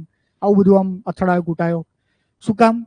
Quotation, શાયરી, પછી કોઈ એનેક્ડોટ, કોઈ સ્ટોરી, જે બી આવું બધું સર્ચ કરવા 10 દિવસ કાઢ્યા. અલ્ટિમેટલી GS1 માટે કોઈ ટાઈમ જ ના વધ્યો. કાલ GS1 નું પેપર ને આજનો એક જ દિવસ વધ્યો, બરાબર. GS1 માટે જેવું તેવું વાંચ્યું, પણ GS1 એટલે હિસ્ટ્રી, કલ્ચર, જ્યોગ્રાફી ને બધું જ હોય, બરાબર. તો GS1 માં કોઈ નુકસાન ના થયું, બધા મારે 105 115 હતા ને, GS1 માં 105 કે 7 જ આવ્યા. તો મને ખબર પડી કે વાંચ્યા ના વાંચ્યાથી 10 નો ફરક પડ્યો હશે કદાચ, બહુ ફરક ના પડ્યો. પણ એસેમાં આવ્યા 156, ઓલ ઇન્ડિયા હાઈએસ્ટ. સ્ટોરી એનેક્ડોટ બધું લખ્યું એના કારણે. તો આ તમારી એક જે પ્રિપરેશન ને જે સ્ટ્રેટેજી વાળી જે વાત કરી, એ તમારી એક પ્રિપરેશન અને સ્ટ્રેટેજી એક સરસ બનાવો. મને ખબર હતી મારી આ સ્ટ્રેન્થ છે, મેં સ્ટ્રેન્થનો ઉપયોગ કર્યો, જેથી કદાચ 16માં હું પાસ થઈ શક્યો. એસેમાં 20-30 માર્ક્સ ઓછા હોત તો હું ના પાસ થયો હોત, મે બી. 135 સારા જ કહેવાય, તું બાનું ના કાઢીએ કે 135 જાય, એટલે 135 સારા જ માર્ક્સ હોય એસેની અંદર. તો પ્રિપરેશન માટે મોસ્ટ ઇમ્પોર્ટન્ટ સબ્જેક્ટમાં સ્ટ્રેન્થ વીકનેસ રિયલાઇઝ કરો. પર્સનલ લાઈફ, સ્વભાવ, અંગત જીવનમાં સ્ટ્રેન્થ વીકનેસ તમે રિયલાઇઝ કરો, અને જે પણ તમારી સ્ટ્રેન્થ અને વીકનેસ છે એને રેગ્યુલેટ કરો. ઘણા બધા લોકોનો ગુસ્સો એ વીકનેસ હોય, તો એ ગુસ્સો દબાવવા કરતા લોકો રેગ્યુલરાઇઝ કરે એને ગુસ્સાને. મારો ગુસ્સો, મારું ઇમ્પેશન્ટ, મને જે લો લાઈફ નથી ગમતી એને લીધે મને તે મેં રેગ્યુલરાઇઝ કર્યો કે બોસ પાસ થઈશ તો જ બંધ થશે, આ ત્યાં વગર નહીં થવાનું. તો મેં દબાયો એ વસ્તુને, એ ગુસ્સો આમાં વાંચવામાં કાઢ્યો. તો જે તમારી જે પણ કે તમારા ઇમોશન છે, એ ઇમોશનને કંટ્રોલ કરો, એને રેગ્યુલરાઇઝ કરો. એ ઇમોશનને ખોટી જગ્યાએ ચેનલાઇઝ ના કરો. ક્લિયર? ત્રીજું કે આ 2 પોઈન્ટ કયા થયા? આ 2 પોઈન્ટ જે માણસ અચીવ કરે ને, એ માણસ પોતાના ડોમેઇનમાં, પોતાના ક્ષેત્રમાં પોતાનું બેસ્ટ આઉટપુટ આપી શકે. કોઈ આઈટી એન્જિનિયર છે જે આ 2 વસ્તુ ગોળીને પી ગયો, સેલ્ફ રિયલાઇઝેશન, મતલબ સેલ્ફ અવેરનેસ અને સેલ્ફ રેગ્યુલેશન. કોઈ ક્રિકેટર, કોઈ મ્યુઝિશિયન, કોઈ બિઝનેસમેન, બધા, અથવા તો કોઈ કામ કરવાવાળો માણસ, તો એ હવે પોતે પોતાનું બેસ્ટ આપશે, પોતાનું ગ્રેટ આપશે. એ સ્કિલ ટોપ મોસ્ટ લેવલે પહોંચી ગયો, બરાબર. પણ આ 2 વસ્તુ ઇનફ નથી, કારણ કે આ તો એવું છે કે આગ અત્યારે લાગી પાછી શમી ગઈ. ત્રીજું, ઇમોશનલ ઇન્ટેલિજન્સનું મોસ્ટ ઇમ્પોર્ટન્ટ આસ્પેક્ટ, સખત ઇમ્પોર્ટન્ટ આસ્પેક્ટ, એ છે સેલ્ફ મોટિવેશન. ત્રીજો આસ્પેક્ટ. આ મેં આના જેટલા આની પહેલાના લેક્ચર લીધા એમાંય તમને ટચ થયું હશે, ઇમોશનલ થયા હશો, આગ લાગી હશે, બરાબર. પણ શું આઉટપુટ હોય એ તો હું નહીં, તમે લોકો વધારે જાણો છો, બરાબર. પણ જ્યાં સુધી આ સેલ્ફ મોટિવેશન નહીં હોય ને, ત્યાં સુધી આગળના 2 પોઈન્ટ કોઈ કામના નહીં. સેલ્ફ રિયલાઇઝેશન આજે થયું, સેલ્ફ રેગ્યુલેશન કર્યું અઠવાડિયું, અને જતું રહ્યું પછી, સમજ્યા? સેલ્ફ મોટિવેશન મતલબ જાતે જ આગ લાગવી જોઈએ, કોઈ બહારથી આગ લગાડી ના જાય, કોઈ બહારથી મોટિવેટ કરવા માટે રાહ ના જોવાની હોય કોઈની. સેલ્ફ મોટિવેશન, જે વ્યક્તિની અંદર સેલ્ફ મોટિવેશન હોય એ દરરોજ કોઈના કીધા વગર જ કામ કરશે. કોઈ કહેવાવાળું, સચિનને કોઈ કહેવાવાળું આવતું હતું, બે તારે મહાન ક્રિકેટર બનવાનું, જો આઉટ અને દરરોજ પ્રેક્ટિસ કર, નહીં, સેલ્ફ મોટિવેશન હતી. મોદીને કોઈ કહેવાવાળું છે કે તાર તો દુનિયાએ કોઈએ નહીં કોઈ એવું કરવાનું છે? આગ જ છે, જન્મ્યો હશે ત્યારની હશે, બરાબર. એમના ભાઈ આવ્યા હતા અહીંયા, કોઈ હતા, હું ઓળખું છું એમને તો ઘણા વર્ષોથી, એમ. તો એ બધાના જીન્સમાં જ આપ્યું છે, પેલા બાએ, કયા બા? હીરાબાએ. Literally certain things. તો એ માણસને સેલ્ફ મોટિવેશન છે વર્ષોથી, ભયંકર લેવલનું. જે પણ ફિલ્ડની અંદર જે માણસ જ્યાં પહોંચ્યું હશે એનું સેલ્ફ મોટિવેશન હોય. સેલ્ફ મોટિવેશન વગર તો કંઈ ના થાય. તો મારી જ્યારે પ્રિપરેશનની તૈયારી હતી તો હું તો કોઈ ટચમાં જ નહોતો. મારા મમ્મી પપ્પાને તો ખબર જ નહીં યુપીએસસી એટલે શું. એ તો એનો તો કોઈ રોલ જ ના હોય, ચિરાગ વાંચ, આમ કર, આમ ના કર, આ કર, તે કર. બીજું કોઈ ભાઈબંધ કોઈ મળવા વાળો તો નહીં, ભાઈબંધના લોકોને ખબર નથી પડતી કે બહુ યુપીએસસી વિશે, બીજા કોઈ વિશે કોઈ જ નહીં. મારું સેલ્ફ મોટિવેશન દરરોજ ઉઠીને, દરરોજ રાત્રે, સવાર, બપોર, સાંજ 24 કલાક મારે કરવાનું છે, મને ખબર હતી. તો એ સેલ્ફ મોટિવેશન હોવું જોઈએ. સેલ્ફ મોટિવેશન ના હોય તો કામ ના નીકળે. કોઈ ઓફિસમાં 10 કર્મચારીઓ છે, કાલ સવાર તમે ઓફિસર બનો છો, સિવિલ સર્વન્ટ, તમારે ઇમ્પોર્ટન્ટ સરકારે કોઈ ટાસ્ક આપ્યું, તમારા નીચેવાળા માણસોને સેલ્ફ મોટિવેટેડ જ નહીં હોય કામ બાબતે, તો શું આઉટપુટ નીકાળશો તમે? થયું ને? એ સેલ્ફ મોટિવેટેડ જ નહીં કામ કરવા બાબતે, શું થાય? તો તમે તમારા આજુબાજુ ઘણા બધા લોકો જોયા હશે, મેં જોયા છે, અમારા રિલેટિવ્સ, મારા ફ્રેન્ડ્સ આજુબાજુ, બરાબર, કે પોતે જ સેલ્ફ મોટિવેટેડ નહીં. આપણે બધા 1000 વાર સમજાવીએ તો ના સમજે એ માણસ. આપણે એમ કહીએ કે ભાઈ તાર પાસે તો આ ઓપોર્ચ્યુનિટી છે, આમ કરવું છે, આમ કરવું છે, પણ એને જ ઈચ્છા નહીં, એને જ અંદરથી આગ નહીં લાગી. મારા કાકા બામા બાપાને ઘણા છોકરાઓ છે એવા કે મેં ઓપોર્ચ્યુનિટી આપી હોય, મેં વાત કરી હોય, મેં કંઈક કીધું હોય, સેટ કર્યું હોય, કોઈને ફોન કર્યા, 4 રેકોમેન્ડેશન્સ કર્યા હોય, ગયો હોય, થોડા દિવસ પછી પાછો આવતો રહ્યો હોય, બરાબર. સેલ્ફ મોટિવેટેડ જ ના હોય એ વ્યક્તિ. સેલ્ફ મોટિવેટેડ વ્યક્તિ હોય તો એને તો હજારો ઓપોર્ચ્યુનિટીઝ છે, હજારો. અમારી ઓફિસમાં હું રિક્રુટમેન્ટ અત્યારે કરી રહ્યો છું, તો ગ્રાફિક ડિઝાઇનર એટલે ખબર ને પેલી પોસ્ટ બનાવે છે, દશેરાની પોસ્ટ બનાવે ને બીજી બનાવે ત્રીજી બનાવે, પછી નો ડાઉટ સારી સારી ક્વોલિટી વાળી પોસ્ટ હોય, ક્રિએટિવ પોસ્ટ હોય, બરાબર, કોચિંગ ઇન્સ્ટિટ્યુટ્સ વાળી હોય, બીજા બિઝનેસ. હવે તો દરેકે દરેક બિઝનેસને જરૂર છે જ. મોબાઈલની દુકાનવાળો છે એને દરરોજ 5 પોસ્ટ બનાવવાની જરૂર પડે છે, ઓફર માટે, બીજા માટે, ત્રીજા માટે. કલરની દુકાનવાળાની જરૂર પડે, આઈટી કંપની, બધાને જરૂર પડે. એ ગ્રાફિક ડિઝાઇન માટે જે લોકો આવે છે ને, એ જ્યાંથી આવે છે ત્યાંથી અહીંયા પાછા સેલરી કેટલી હોય ખબર છે એમની? 40, 42, 53, એકની 70 હતી. ગ્રેજ્યુએશન શું? બીકોમ. 4-5 વર્ષ પહેલા અરને એનિમેશનમાંથી ગ્રાફિક ડિઝાઇનિંગ કર્યું, કરતા કરતા કરતા કરતા અત્યારે જોરદાર સ્કિલ પર પહોંચી ગયા. સોશિયલ મીડિયા માર્કેટિંગ વાળા, બીજા અલગ અલગ ફિલ્ડ વાળા. સેલ્ફ મોટિવેટેડ માણસ હોય, કંઈક સ્કિલ હોય માણસની અંદર અને એમાં આગ લાગીને એને કામ કર્યું હોય ને, બરાબર, તો એ માણસ પણ એ તરત નહીં પહોંચ્યો હોય. અરના એનિમેશનમાં ગયો હશે, ગંધારું શીખ્યો હશે, કારણ કે ઇલ્યુસ્ટ્રેટર ને ફોટોશોપ ને એ બધું બધા શીખે, પણ એ કળા ના આવે, એ ટચ ના આવે. એ ટચ તો જ્યારે એમાં ડૂબ્યો હોય ને ગાંડો શોખ હોય ને જોરદાર શીખ્યો ને ત્યારે જ એ ટચ આવે એની અંદર એ વસ્તુનો. તો આ તો જસ્ટ એક એક્ઝામ્પલ આપું છું. સેલ્ફ મોટિવેશન જ હજારો વસ્તુ થાય. તમારામાં કોઈએ આર્ટિફિશિયલ ઇન્ટેલિજન્સનો ઉપયોગ કરીને ભણવાની વાંચવાની ટ્રાય કરી? આજ ઘરે જઈને કરો. હું તમને કહું છું ને એવું. ચેટ જીટીપી ડાઉનલોડ કરો, પેડ આવે છે 4.0, પણ અનપેડ 3.5 વર્ઝન એનું અનપેડ છે. તો પેડ કરવાની જરૂર નથી. 3.5 વર્ઝન ચેટ જીટીપી છે ને, એને પ્રોમ્પ્ટ એટલે રાઇટ ક્વેશ્ચન, એને પ્રોમ્પ્ટ કહેવાય એ ભાષામાં. તમે એને સવાલ પૂછો કે make 50 MCQ for Harappa civilisation for UPSC prelims exam. 50 MCQ બનાવીને આપશે. જોરદાર. કેટલી વારમાં ખબર છે આ મારું વાક્ય પૂરું થયું ને? એટલી વાર, 5 સેકન્ડમાં, 7 સેકન્ડમાં. બીજો સવાલ પૂછો, make 50 MCQ with multiple statement on Harappa for UPSC prelims examination. તો હવે સ્ટેટમેન્ટ વાળા બનાવશે. Make 10 questions for Harappa civilisation on UPSC, જે બી કઈ. હવે જેવો 10 સવાલ આવે ને પછી લખો કે આન્સર આપો આના 200 વર્ડ્સ ઈચ. આન્સર આપશે જોરદાર.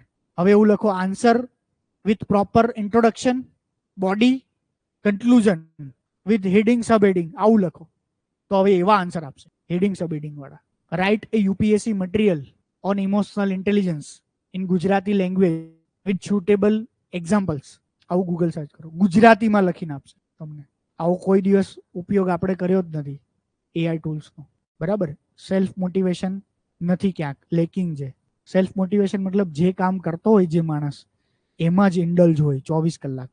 હું પ્રિપરેશન કરતો હતો, મને કોઈ કહેવા વાળું નહોતું. હાર્વર્ડ એથિક્સ હું હાર્વર્ડના લેક્ચરમાંથી શીખ્યો છું. ક્યાંય કોઈએ નહીં બોલ્યું હોય હાર્વર્ડના લેક્ચરમાંથી શીખ્યો છે, હું જ શીખ્યો છું. કોઈ કહેવાડું હતું નહીં. સર્ચ કરતા કરતા લેક્ચર્સ મળ્યા, જોરદાર લેક્ચર્સ મળ્યા. આખો ફાઉન્ડેશન મારો ક્લિયર થયો એમાંથી. Justice by Michael Sandel search કરજો, justice by Michael Sandel Google યુટ્યુબમાં. હાર્વર્ડના લેક્ચર્સ મળશે તમને.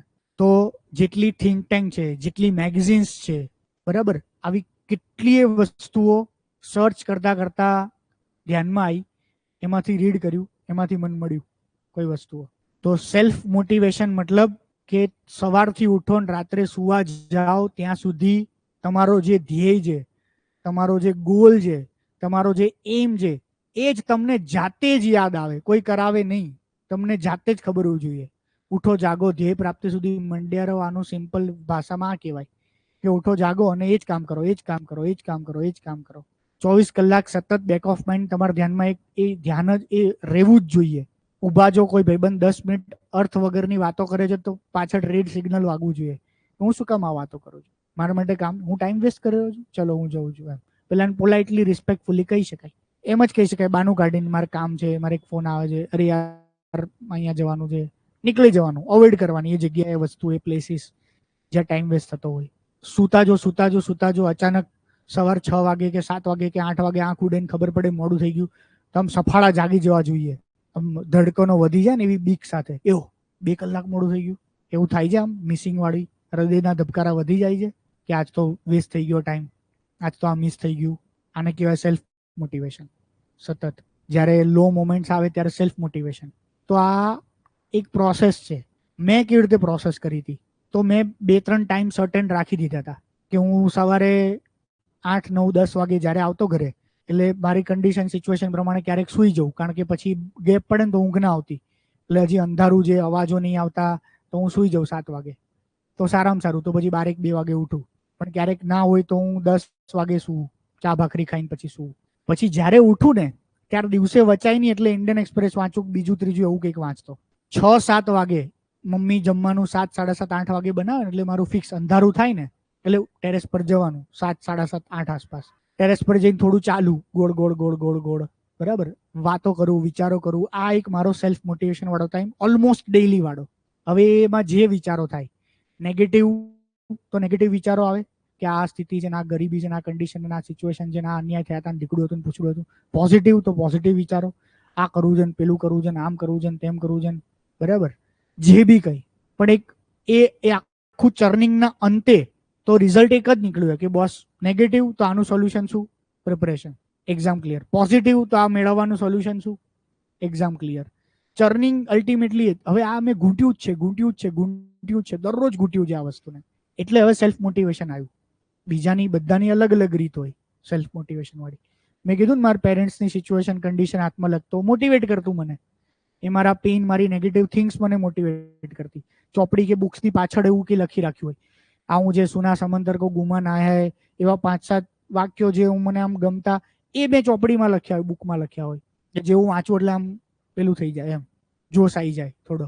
અલગ અલગ પ્રકારના મોટિવેશન, જાત સાથે વાતો કરીને.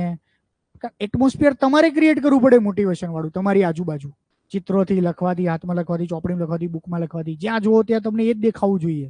તો જ એટમોસ્ફિયર બને ને ચારે બાજુ, આખી બધી જગ્યાએ. મોદી સાહેબ પોલિટિક્સમાં જ રહ્યા છે જીવનભર. કોઈ એક દિલ્હીમાં બહુ એક સિનિયર પોલિટિકલ એનાલિસ્ટ, કોઈ જોરદાર વ્યક્તિ હતું ને, એની જોડે એમ જ અમારા બધા બોસ બેઠા હતા. હું તો બહુ જુનિયર હતો એટલે હું ખાલી સાંભળતો હતો ચૂપચાપ. એ બધા વાતો કરતા હતા. તો આ વાત બધાને ખબર છે, પણ એને એક બહુ મસ્ત માઇનોર વાત કીધી એમ, કે અત્યારે ઇન્ડિયામાં કોઈ ઓપોઝિશન જ નહીં. કે ઓપોઝિશન નથી એટલે શું કામ? પૈસા નથી કોઈ પાસે. પૈસા તો મમતા બેનર્જી બીજા બધા ભેગા કરી શકે જો ચાહે તો. બીજેપી જેટલા વધારે અથવા તો જેટલા પૈસા ભેગા કરે એટલા ઇનફ હોય પોલિટિકલ સ્ટ્રેટેજી બનાવવા માટે, બરાબર.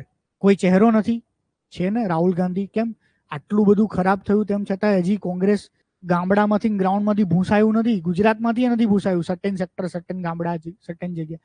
એની પાસે હજી ચાન્સ તો છે જ. અરવિંદ કેજરીવાલ હજી છે, બરાબર. કેટલાય, મતલબ બહુ બધા વાતો. તો કે કેમ કોઈ એનો ઓપોઝિશન નથી, કેમ કોઈ એનો ચેલેન્જિંગ નથી? તો કે એ માણસે જીવનના શરૂઆતના 15 વર્ષ ગ્રાઉન્ડમાં જઈને પ્રચારક તરીકે કામ કર્યું, ગામડે ગામડે, ઘરે ઘરે. અને નવરો જ હતો ત્યાર તો. 15 વર્ષ એની શું લાઈફ હતી કોઈને ખબર જ નહીં. તો બેઠા જ હશે ને ચા વાળા જોડે, ગલ્લા જોડે વાતો કરી હશે, સમજ્યા હશે, એનું દુઃખ શું, પેઇન શું, શું ઈચ્છા શું નહીં. 15 વર્ષ એટલે કેટલો ટાઈમ, ઇમેજિન. અલગ અલગ જિલ્લાઓમાં કામ સોંપ્યું. અને કામ એટલે તો કઈ મહત્વનું તો માણસ હોય નહીં, સવારથી સાંજ સુધી બિઝી. તો ફ્રી થતા થતા એને નવરાશમાં નહીં કાઢ્યો પીરિયડ, લોકોની સેન્સ, નસ પકડવામાં કાઢ્યો છે પીરિયડ. બીજા 15 વર્ષ ઓર્ગેનાઇઝેશનમાં આવ્યા, બીજેપીમાં સંગઠનમાં કામ કર્યું. બીજા 15 વર્ષ એ માણસે તો સંગઠનમાં ઝીરોથી કામ કર્યું, કાર્યકર્તા. પચા વેચવાન, ખુરશી ગોઠવીને, ટેન્ટ વાળા નક્કી કર્યું ટેન્ટ કોણ બાંધશે, બેનરની ડિઝાઇન કેવી હશે એ નક્કી કર્યું કોણ હશે.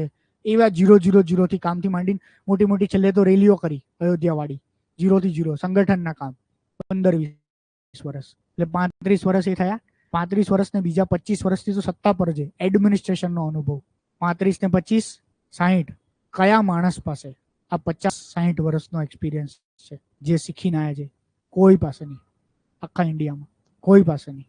તો એ વ્યક્તિ જ્યારથી હશે આ ફિલ્ડમાં એ ક્લિયર અને મોટિવેટેડ હશે. કોઈએ તો મોટિવેશન તો આપ્યું નહીં હોય એને કે જા જા નરેન્દ્ર આગળ વધતાર તો મહાન બનવાનું છે. એ કાર્યકર્તા હશે ને ત્યારે જ મગજમાં પિક્ચર ક્લિયર જ હશે. 1990થી, 89થી, 95થી, 96થી, 2001માં આવ્યા ત્યારે પિક્ચર ક્લિયર જ હશે. 14માં મારે પીએમ બનવાનું છે, ક્લિયર જ હશે એનું પિક્ચર. તો એટલું લાંબા પિક્ચર ક્લિયર કરી શકે. હજારો ફેક્ટર્સ અનસર્ટેનિટી, હજારો ફેક્ટર્સ, બરાબર. તો આપણે તો એવો કોઈ ફેક્ટર જ નહીં.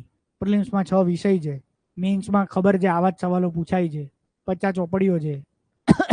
તો સેલ્ફ મોટિવેશન આ ત્રીજું એક ઇમ્પોર્ટન્ટ પોઈન્ટ મેં કીધું, જે નહીં હોય ને તમારી અંદર તો ક્યારેય એક્ઝામ ક્લિયર નહીં કરી શકો, ક્યારેય નહીં.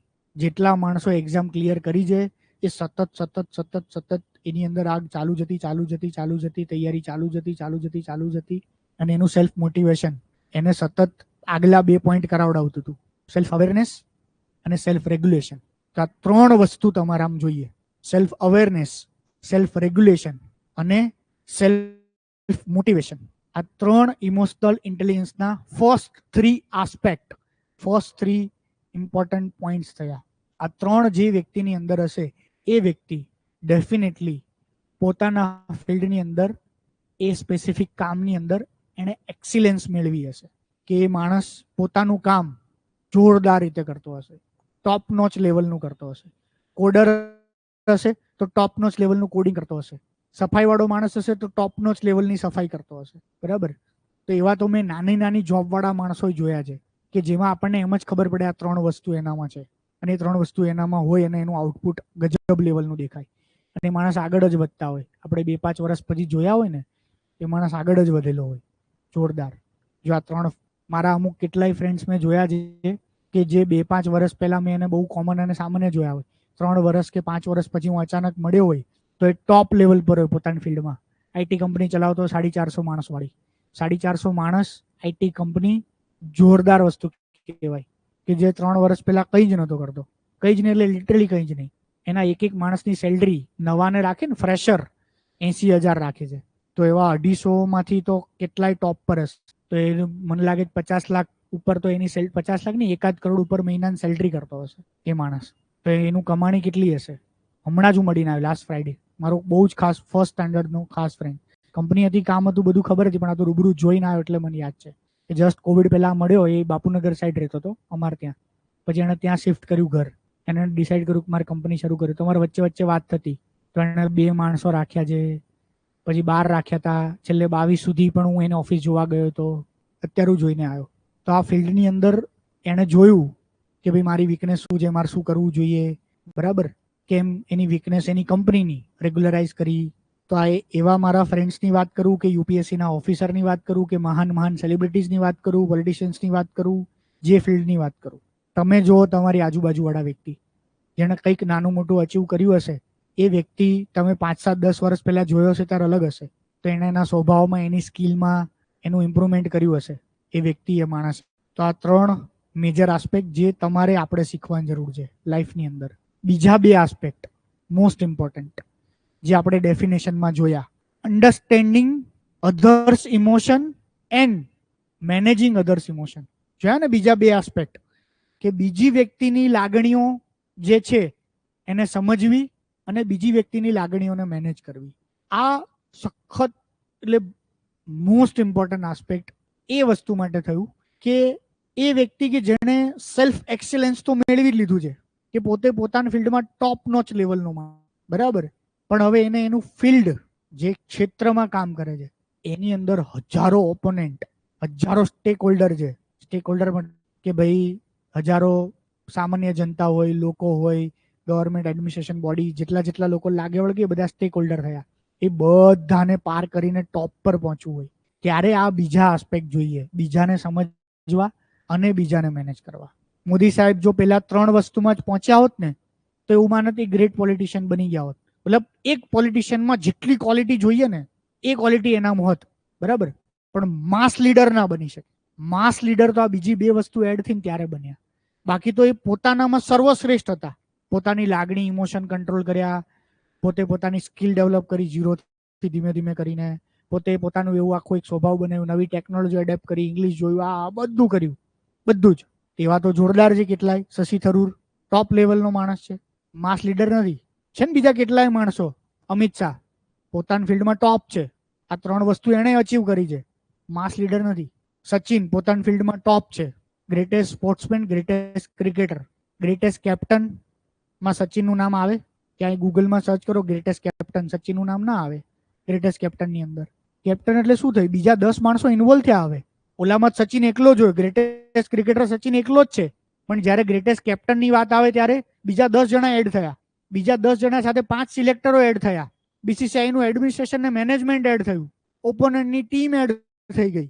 આખી પિક્ચર મતલબ કન્ડિશન એડ થઈ ગઈ મેચની. ટોસ હાર્યા, ટોસ જીત્યા, પિચ કેવી છે, બોલિંગ કેવી છે, વેધર કેવું છે, બહુ બધા મલ્ટિપલ ફેક્ટર એડ થઈ ગયા જે સચિનના હાથમાં નતા.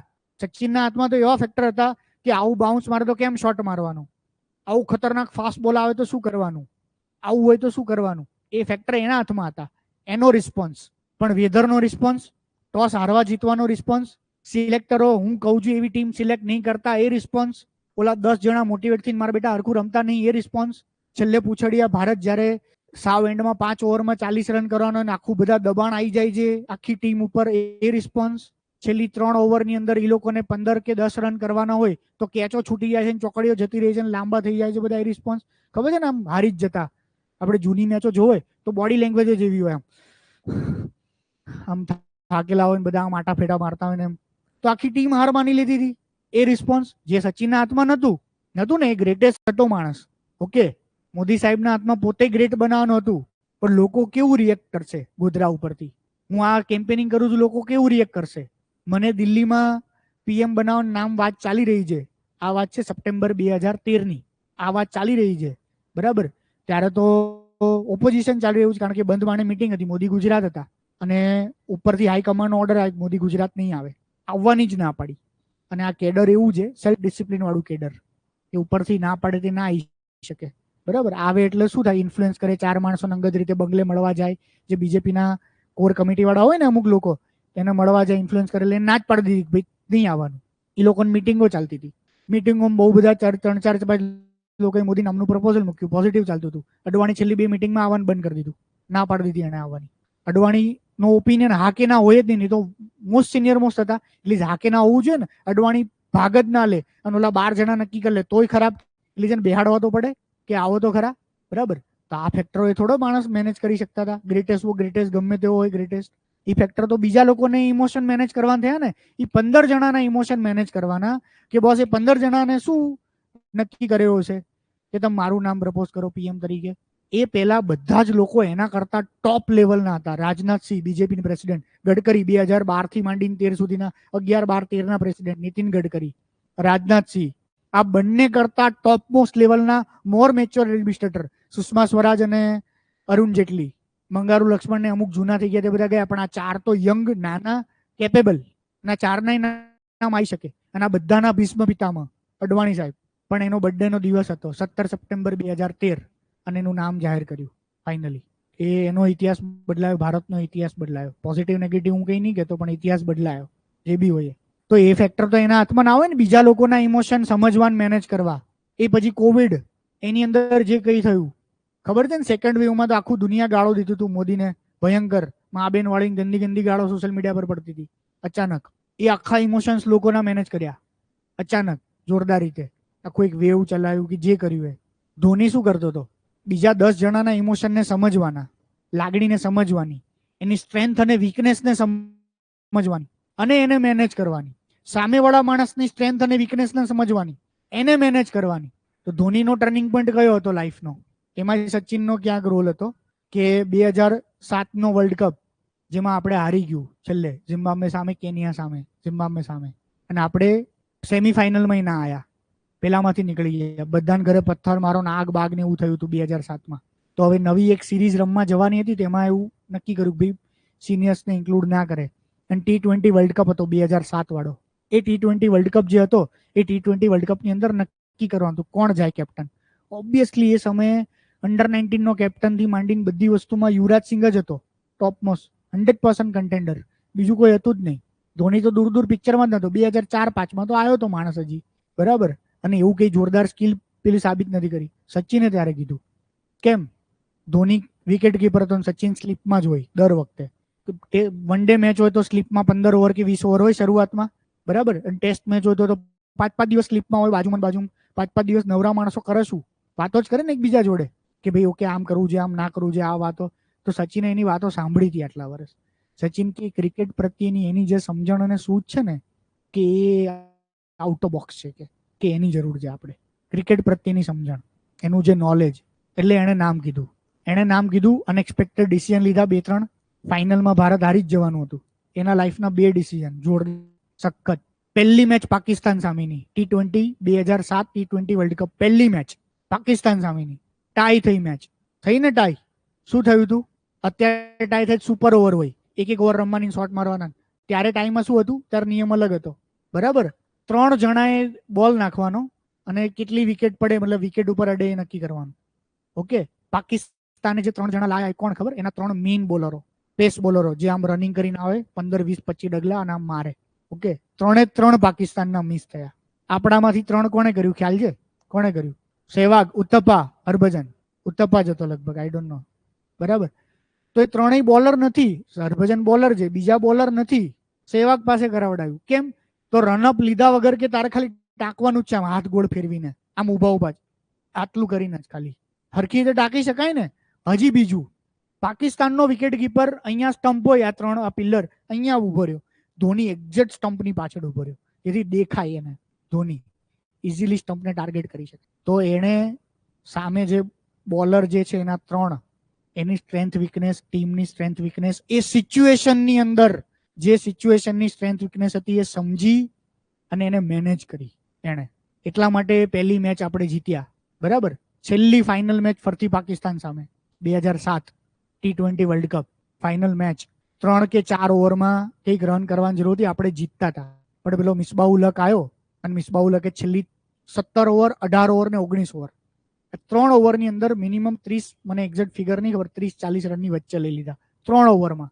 એની આગલી હરભજનની જે 18મી ઓવર હતી, 18મી ઓવરમાં 2 સિક્સ મારી હરભજનની.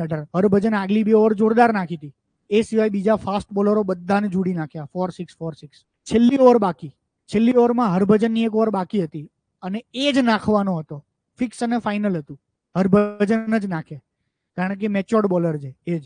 બરાબર. એ સમયે જોગિંદર શર્મા ઓવર નાખવા માટે આવ્યો. જોગિંદર શર્મા એટલે આપણે હજી કોઈ ઓળખતા જ નહીં.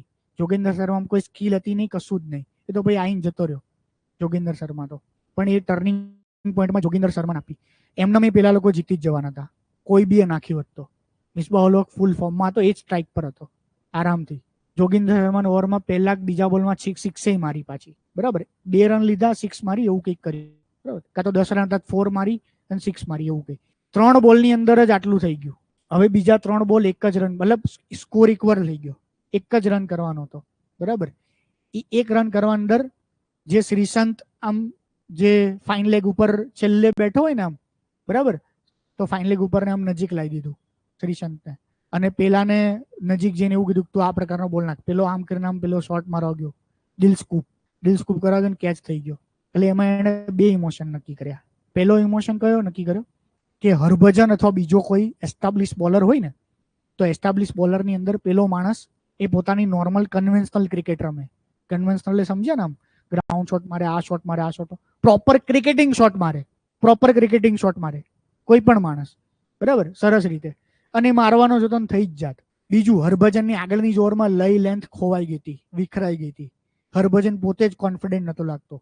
એ લીસ્ટ કોન્ફિડન્સ બોલરને આપવું, ભલે ગમે એટલો ધુરંધર હોય, પણ એ સમયે પેલું કાબે અર્જુન લૂંટાયો, વહી અર્જુન, વહી તીર વહી બાણે કહે છે ને, કે કાબા લોકોએ અર્જુનને લૂંટી લીધા. જેણે મહાભારતનું યુદ્ધ જીત્યું, પછી 5 ભાઈઓ જતા હતા હિમાલય બાજુ.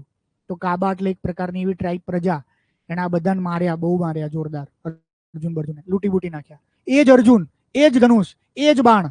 નતો માણસમાં કોન્ફિડન્સ ત્યારે. મહાભારતમાં અલગ કોન્ફિડન્સ હશે. સમજ્યા ને?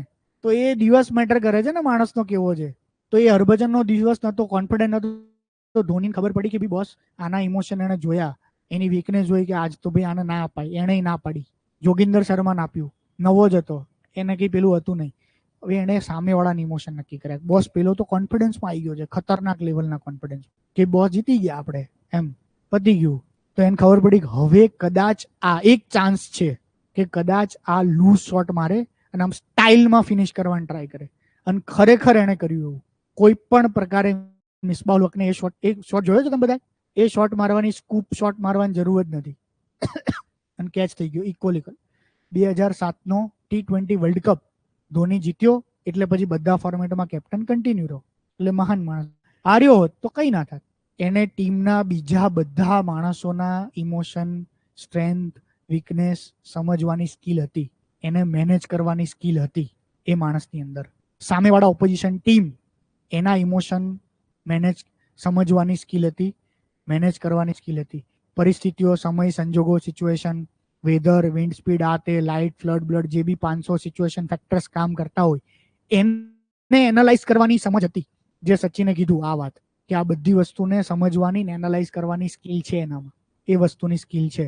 ધોનીએ પછી કેટલી વસ્તુમાં ઇમોશનલ ઇન્ટેલિજન્સ વાપર્યું ને, કે ભાઈ હું આ એન્ડ ઉપર છું, હું ક્રિકેટ રમી રહ્યો છું, બરાબર છે. હવે મેં આમ કરીને આમ લોંગ ઓન ઉપર એક શોટ માર્યો, લોંગ ઓન ઉપર શોટ મારીને હું જ્યારે આમ દોડીને આમ પાછો આવું છું, આ બાજુ શોટ માર્યો મેં, તો હું આમથી આમ દોડીને પાછળ, તો આમ પાછળ જોઈને થોડો દોડી શકું, તો મારી સ્પીડ ઘટી જાય. જનરલી કોઈ પાછળ જોઈને ના દોડે. તો એ સમયે ત્યારે આમ દોડતો એટલે વિકેટ કીપરના રિએક્શનના બેઝ પર એ માણસ દોડતો હોય. તો ધોની આમ જ ઉભો રહ્યો, આમ સ્ટમ્પ હોય ને અહીંયા એનાથી દૂર, આમ કેટલોય દૂર, એટલે ઓલાને એવું લાગશે કે પેલો ત્યાં થ્રો મારશે, અને જનરલી નજીક જ થ્રો મારે, લાંબો થ્રો રેર મારે. લાસ્ટ મોમેન્ટ ધોની આઈને આમ કે નામ આઉટ કરી દીધો. ઓલાને એવું હતું થ્રો આ બાજુ નથી આવતો, અને આઉટ કરવાનું માર્જિન આટલું જ હતું, 0.00 સેકન્ડ સમથિંગ. આ હું તમને એક એક્ઝામ્પલ આપું છું. આવા કેટલાય રનઆઉટ કર્યા છે, બરાબર. આવી કેટલી એને સૂઝ વાપરી છે કે જસ્ટ એને કીધું હોય કે આમાં આગળ આવી અને ત્યાં જ કેચ ગયો હોય, બરાબર. તો જાદુ બાદુ નથી, એને ખબર છે કે આ માણસ એ આવા બોલ પર આમ જ મારે છે, આમ જ મારે છે, આ એનું ટેમ્પટેશન છે. એને કેટલી વાર સચિનને બધાને કીધું છે કે વાઇડ નાખો, કારણ કે એને સતત ઓબ્ઝર્વ કર્યું કે થોડો સ્ટેપ આઉટ કરીને જાય, સ્ટેપ આઉટ કરીને જાય. તો સ્ટેપ આઉટ નહીં કરતો, પણ નોર્મલ આમ કરે છે ને ત્યારે પગ સેજ બહાર નીકળી જાય છે, આમ કરે છે સેજ પગ બહાર નીકળી જાય છે. સતત એ બેટ્સમેનને એટલું સરસ ઓબ્ઝર્વ કરે, એટલું ક્લોઝલી, કે એને ખ્યાલ હોય કે આ એની વીકનેસ છે, અથવા તો આવું થશે તો આ જ થશે, પ્રિડિક્ટ કરે એ માણસ. એટલા માટે આખું ગામ આટલા બધા એના વખાણ કરે છે. અને એ વખાણમાંથી મોટા ભાગના જે વખાણ છે, અમુક જે વ્યક્તિ પૂજા કરે છે અલગ વાત થઈ, પણ એની જે ડિસિઝનના વખાણ, એના જે સર્ટેન આવું એને વાવ મોમેન્ટ્સ કરી એના વખાણ, એ બધા ખરેખર એવા છે જે બીજામાં નથી. કારણ કે એ માણસ એમાં ડૂબેલો છે. પેલા 3 સ્ટેપ તો પાર કરેલા જ છે એને, સેલ્ફ અવેરનેસ, સેલ્ફ રેગ્યુલેશન અને સેલ્ફ મોટિવેશન, એમાં ડૂબેલો છે. બીજા 2 સ્ટેપે એ સમજે છે, બીજાના લાગણી, ઇમોશન, સ્ટ્રેન્થ, વીકનેસ સમજવાની અને એને મેનેજ કરવાની એ કળા છે એની અંદર, એ વ્યક્તિ પાસે. અને આવી કળા જે માણસમાં હોય, બરાબર, એ માણસ મહાન બને. તમે ક્રિકેટ મેચના બહુ શોખીન નહીં લાગતા, બરાબર. હું બોલિવૂડ ક્રિકેટ બંનેનો શોખીન છું. તો હવે ક્રિકેટની વાત કરીએ.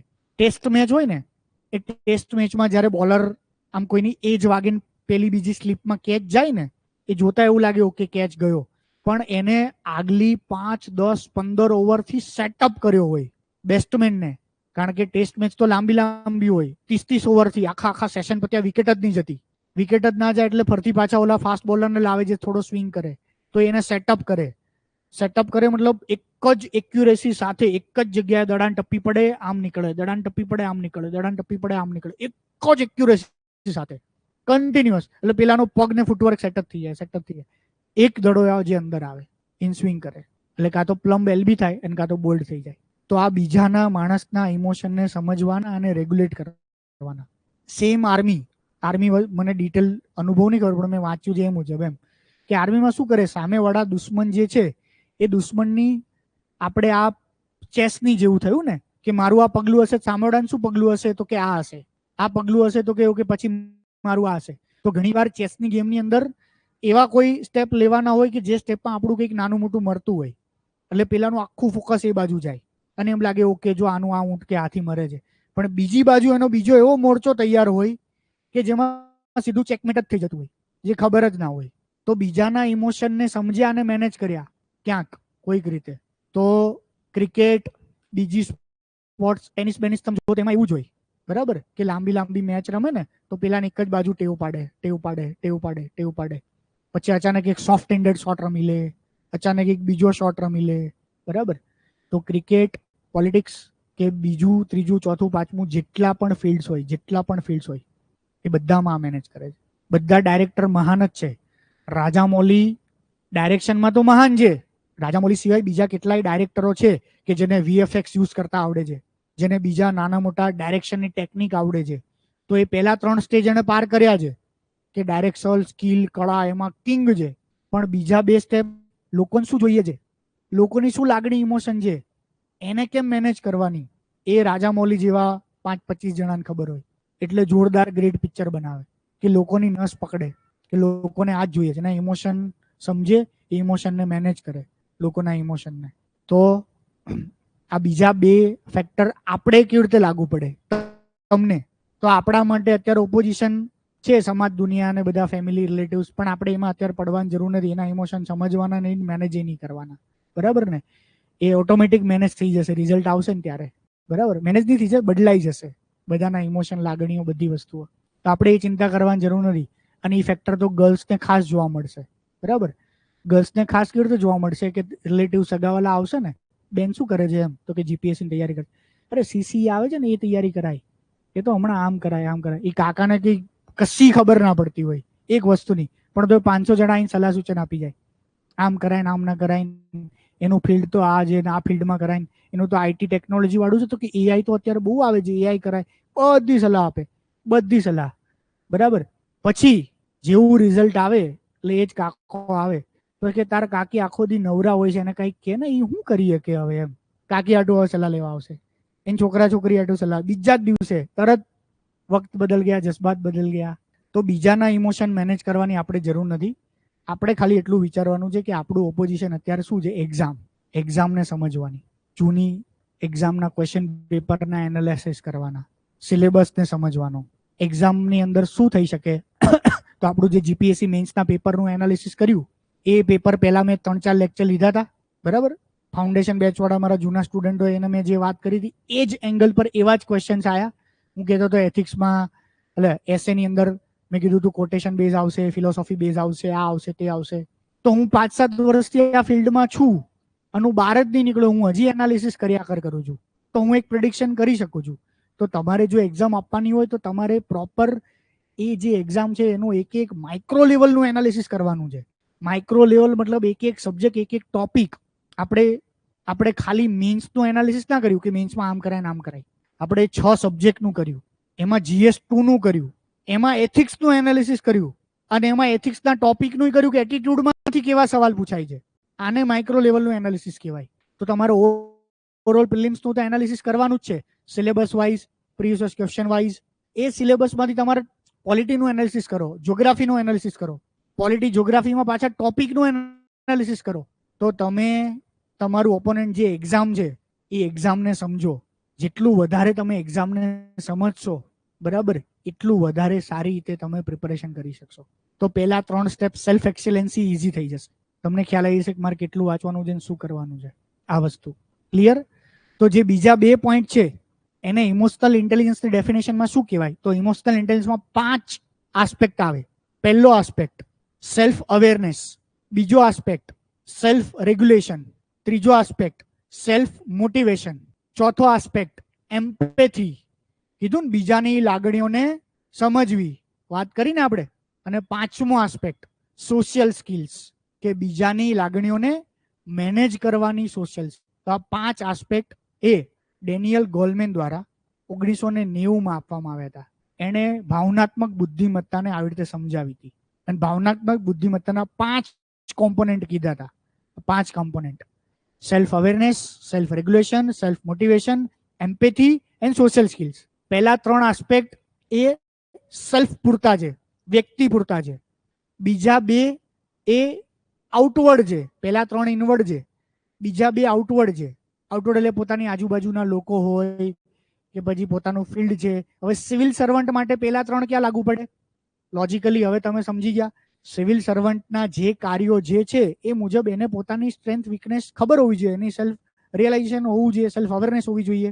સેલ્ફ અવેરનેસ ને સેલ્ફ રિયલાઇઝેશન પછી એને ખબર પડે કે ભાઈ ઓકે આટલી તો મારી વીકનેસીસ છે જે મારે એને મેનેજ કરવી જોઈશે.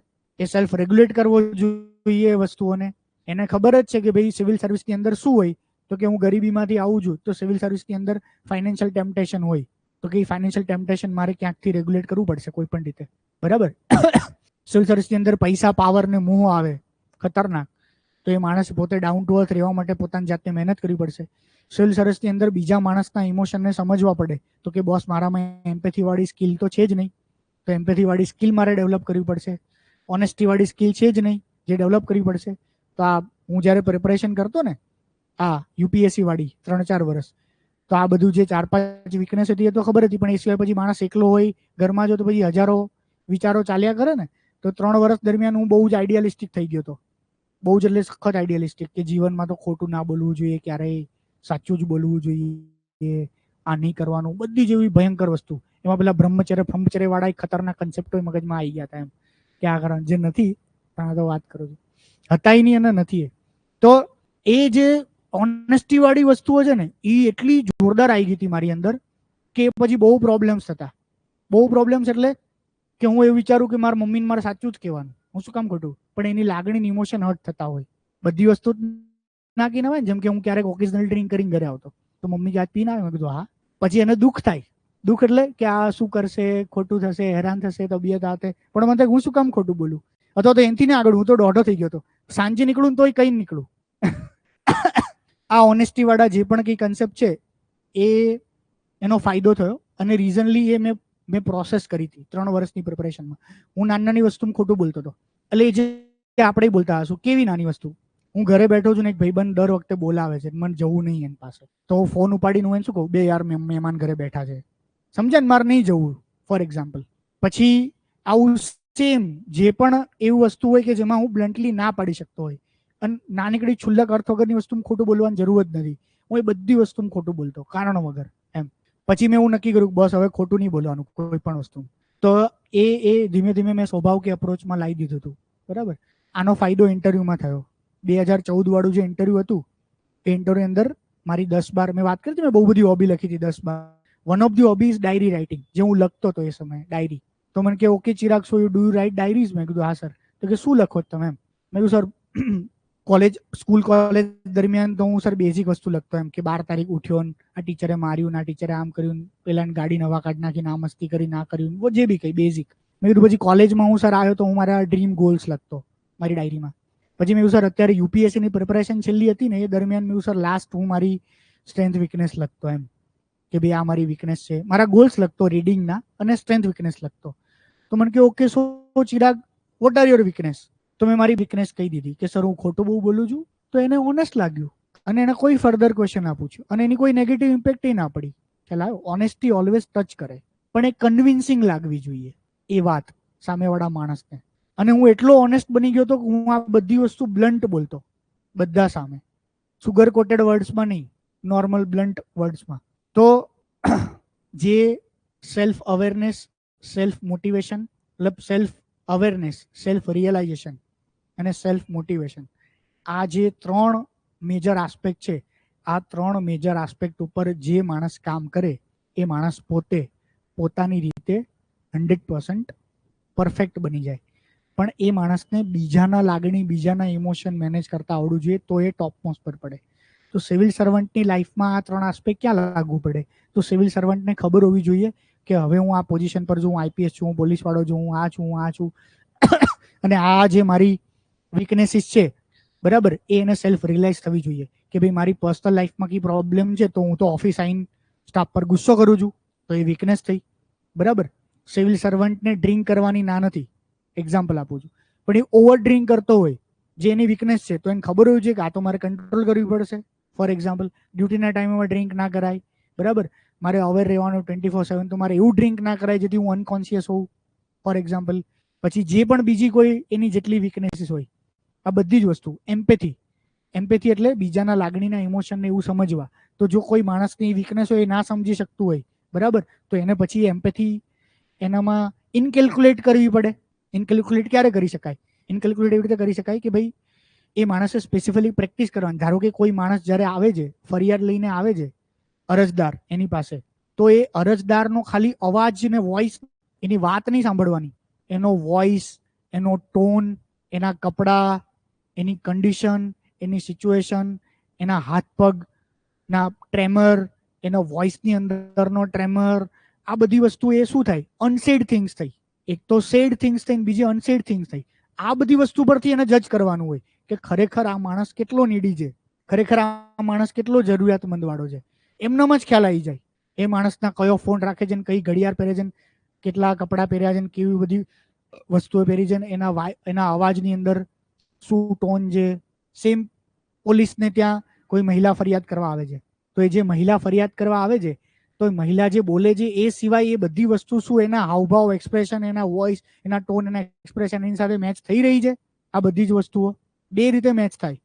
ખરેખર જસ્ટ એક્ઝામ્પલ માટે કહું છું એમ, ખરેખર એ બેન સાથે સાચું ખોટું થયું છે, કંઈ પણ સેક્સ્યુઅલી છેડતી, બીજું ત્રીજું ચોથું, અને દબાયેલા, કચડાયેલા, ડરેલા છે, તો એના વોઇસમાં દેખાવું જોઈએ, એના અવાજમાં, ટોનમાં, ટ્રેમરમાં, એની કન્ડિશનમાં, એની સિચ્યુએશનમાં એમ. એ કુલ કામ નોર્મલ હોય તો આમ ઠંડા હોય તો કમ્પ્લીટલી ડાઉટ જાય ને એક રીતે, એટલીસ્ટ કન્વિન્સિંગ ના લાગે, for example. Visa viz immediate બનાવ બન્યો છે ને આયા છે, તો એનામાં એ ગુસ્સો, નફરત દેખાવી જોઈએ ખતરનાક, એના વોઇસમાં, ટોનમાં, એ પ્રકારનો કે બોસ આ મારી સાથે બન્યું છે ને આ અનએક્સેપ્ટેબલ છે, આ લેવલનું છે, જે બી કહી, આ તો જસ્ટ એક્ઝામ્પલ્સ આપું છું. ઓકે, તો આ પણ એક સિવિલ સર્વન્ટનો ગુણ હોવો જોઈએ, એમ્પેથી, કે જે કીધેલા શબ્દો છે એ સિવાય જે શબ્દો નથી કીધેલા એ પણ એ માણસ સમજી શકવો જોઈએ બીજા માણસના હાવભાવ પરથી, બિહેવિયર પરથી. તો એવું કહેવાય છે કે અત્યારે મોદી સાહેબની જે ટીમ છે ને એની આજુબાજુ, એ ટીમ પોતે આ લેવલની સ્કિલ્ડ વાળી છે. સાહેબ બોલે ના બોલે પેલા એ સાહેબના એક્સપ્રેશન, હાવભાવ પરથી એને બધી ખબર પડી જાય છે કે બોસ સાહેબને શું જોઈએ છે ને આમાં શું હશે. કારણ કે આટલા લેવલે કામ મેનેજ શું બધું એને પૂછીને થતું હશે, બધું કાગળ એને ટેબલ પર, સાહેબ આ જોઈ લો ને એકવાર, શું કરવાનું આમાં એમ, તો કાઢી મૂકે લાત મારીને બીજા જ દિવસે. મને ક્યાં તું પૂછવા આવે છે બધી વસ્તુ.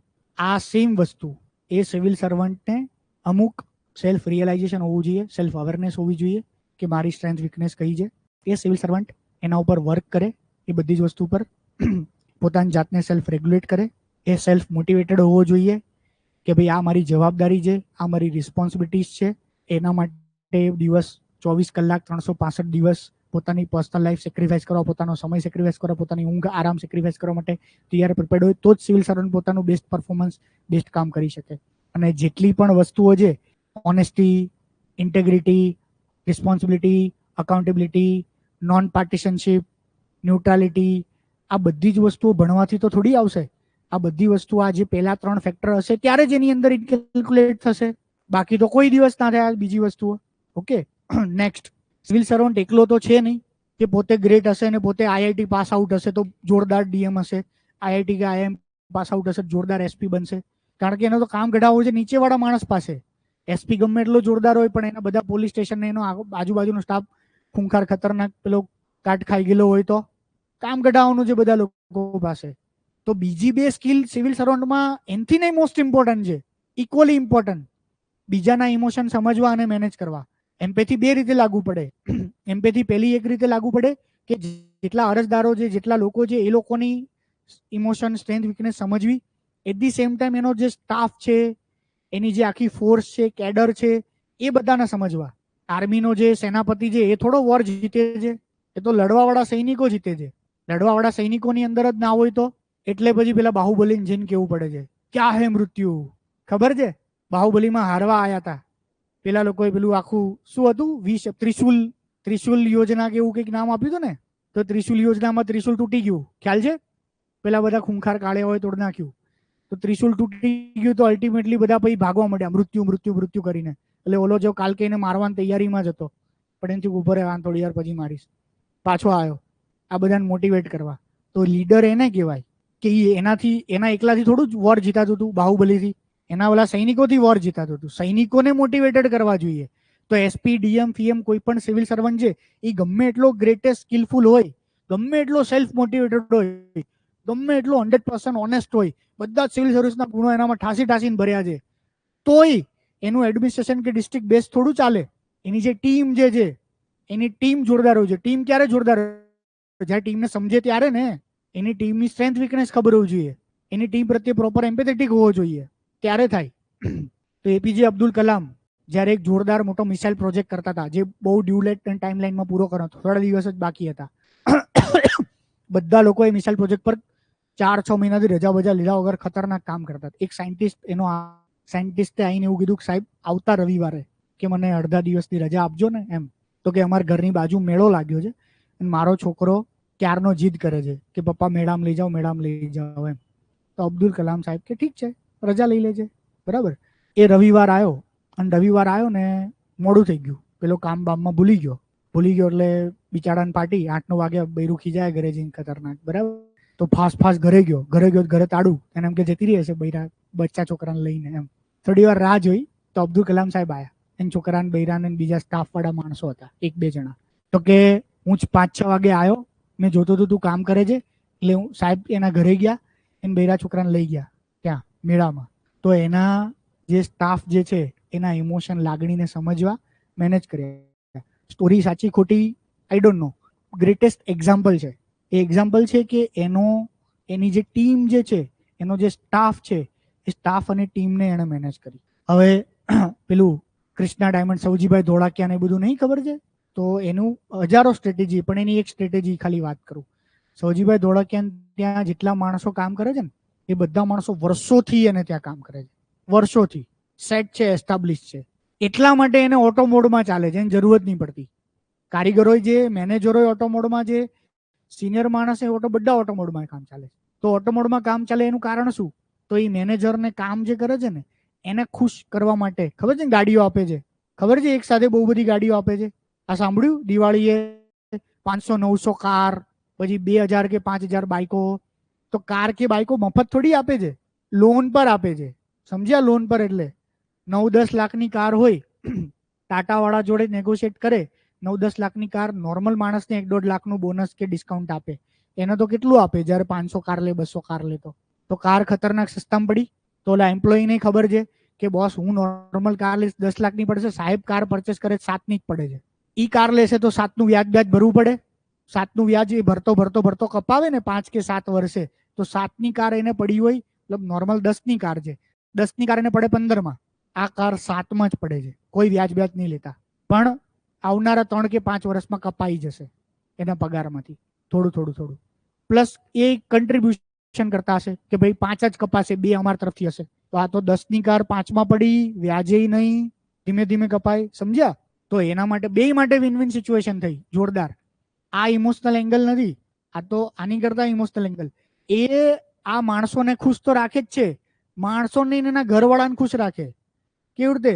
એના 1000 કે 500 માણસો કામ કરતા હોય, એના ઘરના જે બુઢિયા છે ને, દાદા બા, એને આખી એક ટ્રેન બુક કરે અને જે હરિદ્વાર લઈ જાય બધાને. તો જેના મા બાપ ખુશ ઘરે, એ ટાઈમ નહીં, દિવાળી એ જોરદાર મજૂરી કરે છે સૌજીભાઈ માટે બેઠા બેઠા, બરાબર? એને ઘરવાળાને ટાઈમ નહીં આપી શકતો, આ એના ઘરવાળાને ફેરવવાની વ્યવસ્થા કરે છે બહાર. તો એના મા બાપ ખુશ હશે ને, તો એના મા બાપ એ ઘરમાં એવું જ કહે છે ને, ન્યા જ રહેજો ભાઈ, બદલતો નહીં જોબ, બરાબર? તો આવી રીતે એના છોકરાઓનું એજ્યુકેશન. હોસ્પિટલ ખોલી હમણે કે જે પણ કોઈ બીમાર પડે, બોસ આપણી હોસ્પિટલમાં, કયો માણસ છોડીને જાય? કે એક હોસ્પિટલ ઘરની થઈ કે અડધી રાત્રે ઇમરજન્સી હશે, કોઈ હોસ્પિટલ વાળા હાથ પકડતા નથી, સ્ટાફને મેનેજ કર્યા. ઇમોશનલ ઇન્ટેલિજન્સ, કે એનો જે સ્ટાફ છે એની લાગણી, ઇમોશન, સ્ટ્રેન્થ, વીકનેસ, એની જરૂરિયાત, એની નીડ એ સમજી. હું ઇમોશનલ વર્ડ બોલું એટલે ઇમોશનલ જ નહીં સમજવાનું, બરાબર ને?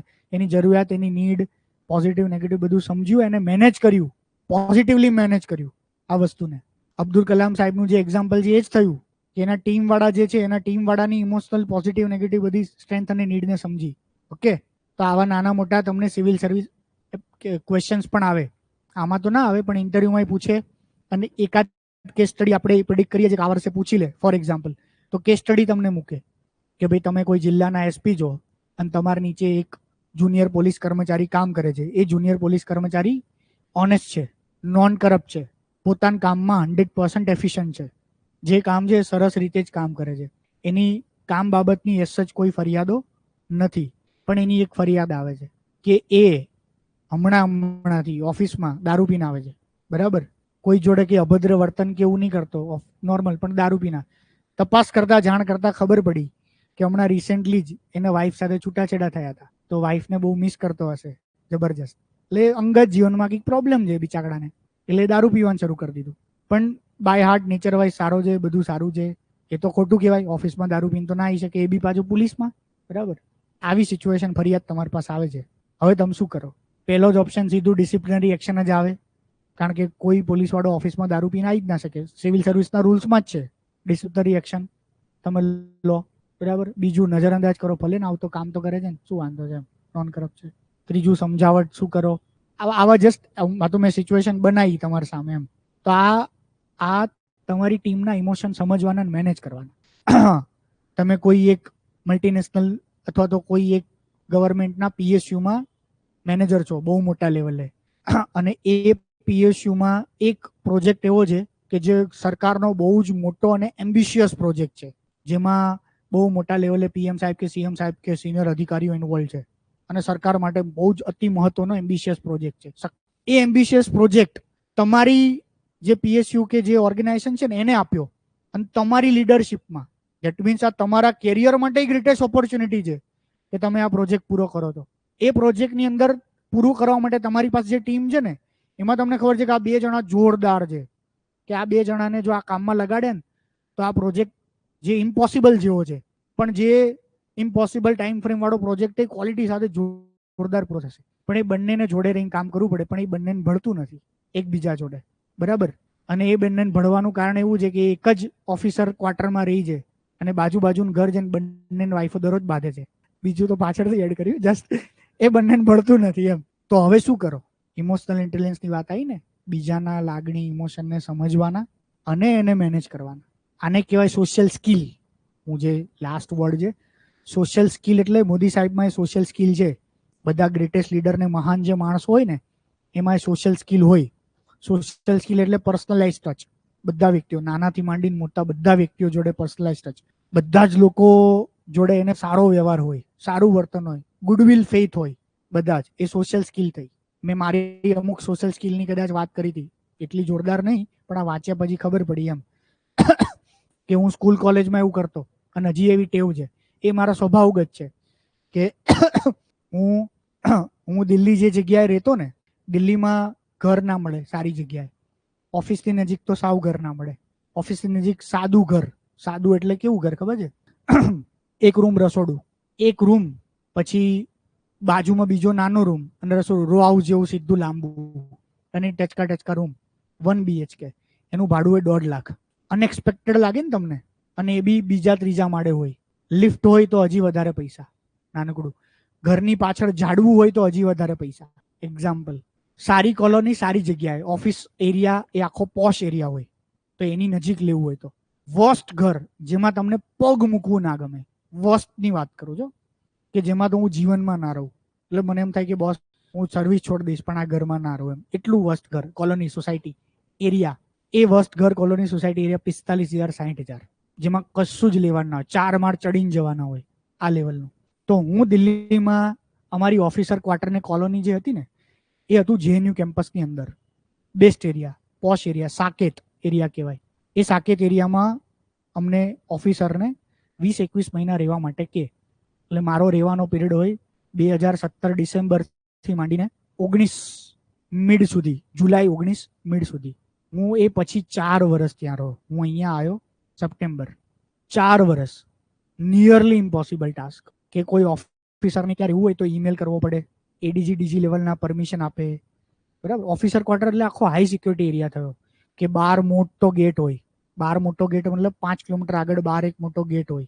એ ગેટમાંથી આવો એટલે પાતળો આમ રોડ હોય, પછી બીજો એક ગેટ આવે, પછી અંદર, પછી ઓફિસર આખું ક્વાર્ટર હોય. એ ક્વાર્ટરમાં એન્ટ્રી કરવાની, પછી અંદર જવાનું, થોડો પ્રોપર એ રીતે મેન્ટેન એરિયા. હું અંદર રહ્યો એનું કારણ, જેટલા પણ સ્ટાફ હશે નાના મોટા, એડમિન ઓફિસમાં કે પછી એમાં પેલો રાંધવાવાળા, સફાઈવાળા, સિક્યોરિટી ગાર્ડ, પછી ત્યાં ધોબી ને માળી આવે એ, કે પછી XYZ, આ બધા જોડે personal relation.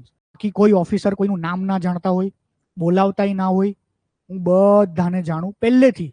Since day one જ્યારે મારું ફોર્મ ભરવાનું હોય ને તો કોઈ નીચેના એડમિન ઓફિસમાં જાય, નાના નાના કેબિનો કર્મચારીઓ કામ કરતા, જે ક્લાસ 2 ક્લાસ 3 કર્મચારીઓ, તો UPSC પાસ કરવા લઈને લાગો હું તો બોસ, હું સોઈ છું એમ. તો હું એ લોકોને ત્યાં જોવાનું પહેલેથી સર કહેવાની હેબિટ બધાને. આજની તારીખે મારા જુનિયર 2022 બેચના 20 બેચના છોકરાઓ હશે ને તો હું સર કહીને મારી ટેવ છે. હજી પણ નાના મોટા જે ઓફિસમાં અહીંયા મારે વાત થાય, ડીવાયએસઓ, ડેપ્યુટી મામલતદાર કે મામલતદાર, બરાબર, એ બધા મને સર કહેતા જ હોય. હું હજી એ લોકોને હવે સર નહીં પણ સાહેબ કહું. સર એટલે સિનિયર લાગે એટલે હું સાહેબ કહું, જેથી માનવાચક શબ્દ લાગે એટલીસ્ટ. તો હું બધાને સર કહું, XYZ બધાને. આ મારી ટેવ હતી, હેબિટ. એ લોકો જોડે સારા ટર્મ્સ રિલેશન્સ.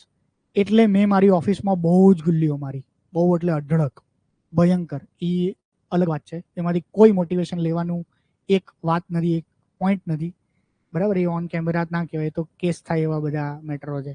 તો એ પછી સિક્યોરિટી ગાર્ડ હોય, એ લોકો નાની મોટી દાંતમાં દુખતું હોય, પગમાં દુખતું હોય, ફ્રેક્ચર થયું હોય, મચકોડ થયો હોય તો હું દવાઈ આપી દઉં, સજેસ્ટ કરું. આઉટ ઓફ પેલું સ્વભાવ છે આપણો, અને કંઈ હોય નહીં, સજેશન આપી દઉં.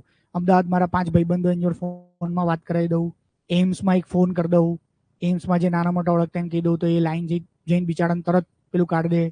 એનો જે રિપોર્ટ આવે હું દિલ્હી અમદાવાદ બતાવી દઉં એક જણાને. તો એ લોકો માટે તો એવું ટાસ્ક શું, 2-2 દિવસ જોબ ને રજા પડે, એમ્સમાં ધક્કા ખાવાનો હોય, ગાંડો થઈ જાય માણસ. અનએક્સપેક્ટેડ સિચ્યુએશન થયું, કોઈને વાગ્યું હોય, કંઈ થયું, એક્સિડન્ટ થયું હતું બહુ વધારે સિરિયસ, તો હું પોતે હોસ્પિટલ લઈ જાઉં, નાનું મોટું કામ કરું.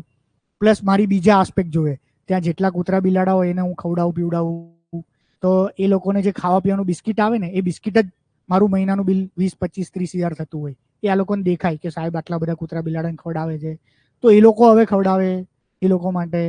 તો આ જેટલું પણ હશે, બરાબર, આ બધી વસ્તુના હિસાબે એક એટલી પોઝિટિવ ગુડવિલ ફેક્ટર બન્યું કે એ લોકો એન્ટ્રી જ ના કરે મારી. અને કોઈ બોસીસ તો ક્યારે જોવા આવવા જ નથી. બોસી જ્યારે જોવા આવે તો પેલો માણસ કે સાહેબ અભી યાર સાહેબ ને થોડા પ્રેશર કિયા, ये किया है वो किया है, કરો. તો હું એ 7 દિવસની એન્ટ્રી બતાવી દઉં પાછી એક મેનેજ કરીને. જસ્ટ એક્ઝામ્પલ આપું છું. પછી તો અમુક સિનિયરો બોસોની ખબર પડવા લાગી. પણ હું કામ ઓફિસમાં ફરી પાછું બીજી સોશિયલ સ્કિલ કે હું જોરદાર કામ કરતો હોય 100% બેસ્ટ લેવલ વાળું. એટલે મારો જે ઇમિડિયેટ બોસ હોય એને મેં કહી રાખ્યું, હું સર હું ત્યાં રહું છું, પેલા ગોહિલ સરનો ફોન આવે ને કદાચ તો તમે ગોહિલ સરને કહી દેજો. એટલે પેલા ને ઇમોશનલ વસ્તુ. તો આ જસ્ટ એક એક્ઝામ્પલ છે. એવું કોલેજમાં સેમ એવું હતું. કોલેજમાં હું પહેલા બીજા વર્ષ જોરદાર ભણ્યો, ત્રીજા ચોથા વર્ષથી મેં ભણવાનું બંધ કરી દીધું. આ મેં તમને કીધું ને હું સેલ્ફ પ્રિપરેશન કરું છું, એ કીડો મારામાં 11મા ધોરણથી શરૂ થયો. 11મા ધોરણની અંદર ટ્યુશન અને ક્લાસની અંદર બાયોલોજી ભણાવવાનું હતું ને, તો બાયોલોજીના 4-5 ચેપ્ટર ભણ્યા ને તો મને એવું ખબર પડી કે બોસ મેં જાતે જે ઘરે ચેપ્ટર વાંચ્યું, શ્વસન તંત્ર ને પ્રજનન તંત્ર, બીજું તંત્ર, ત્રીજું તંત્ર, એ તંત્ર મને જાતે સરસ આવડે છે. આ સાહેબે તો ના સમજાયું. તો મેં છે ને સ્કૂલમાં જવાનું બંધ કરી દીધું 11મા-12મા ધોરણમાં. ટ્યુશનમાં જવાનું બંધ કરી દીધું 11મા ધોરણમાં, 12મા ધોરણમાં, બંક ને બધું. એ વસ્તુ કોલેજના પહેલા વર્ષમાં ફરી આગ લાગી હતી એટલે મેનેજ થયું. તો ઓટોડાયડેક વાળું કહેવાય ને, જે માણસ સેલ્ફ સ્ટડી કરી રહ્યો છે, મને પહેલેથી હતું કે હું સમજું તો મને યાદ રહે, મને કોઈ સમજાવે તો યાદ ના રહે. આ એક ફેક્ટર પહેલેથી મારા મગજમાં હતું. તો આખું કોલેજ મેડિકલ ડેન્ટલ રેર કેસમાં કોઈએ જાતે કર્યું હોય એમ મેં આખું જાતે કર્યું હતું. હવે પ્રેક્ટિકલ્સ કોણ કરે જાતે? એ તો કરાવવા જ પડે, શીખવાડવા જ પડે. તો પ્રેક્ટિકલ્સની અંદર 2:30 વાગે ને ત્યારે આખી કોલેજને બધા નીકળી જાય, પણ જે કોલેજના જેટલા સ્ટાફ હોય, બધા સ્ટાફ, એ લોકો મને પ્રેક્ટિકલ શીખવાડે. એટલે મેં પેલું ડેડ બોડી વાળું એક્ઝામ્પલ આપ્યું હતું એમ કે ડેડ બોડીની ભીડ જામ્યું ને તો મને જોવા જ ના મળે. તો પહેલી 2-3 વાળું બહુ પેનિક થયો બે યાર. એટલે જે 4 પ્રોફેસરના ચમચા હોય નજીક વાળા, ઇંગ્લિશ બોલાવાળા ને બધા, એ પેલું નજીક જઈને બધું શીખી જાય ને બધું જોવે, આપણને હરખું દેખાય જ નહીં બોડીમાં. કારણ કે બોડીમાં તો મસલ ફાડી અંદરથી પાતળી પેલી નર્વ્સ બહુ જોવાની હોય. પછી એવું થાય કે આખું પતી જાય ને, હું 2:30-3-4 વાગે બધા આરામથી બોડી પાછું ફ્રીજમાંથી બહાર કાઢીને મારે જે જોવું હોય, જે મંતર હોય, જે કરવું હોય બધી વસ્તુ કરીને શીખી જવાનું પ્રોપર. અને એવી રીતે કે અહીંયા ચોપડી મૂકવાની, ચોપડીમાં ફિગર જોવાની, એ ફિગર સાથે અહીંયા મેચ કરવાનું, બધું જોવાનું આરામથી. સરસ.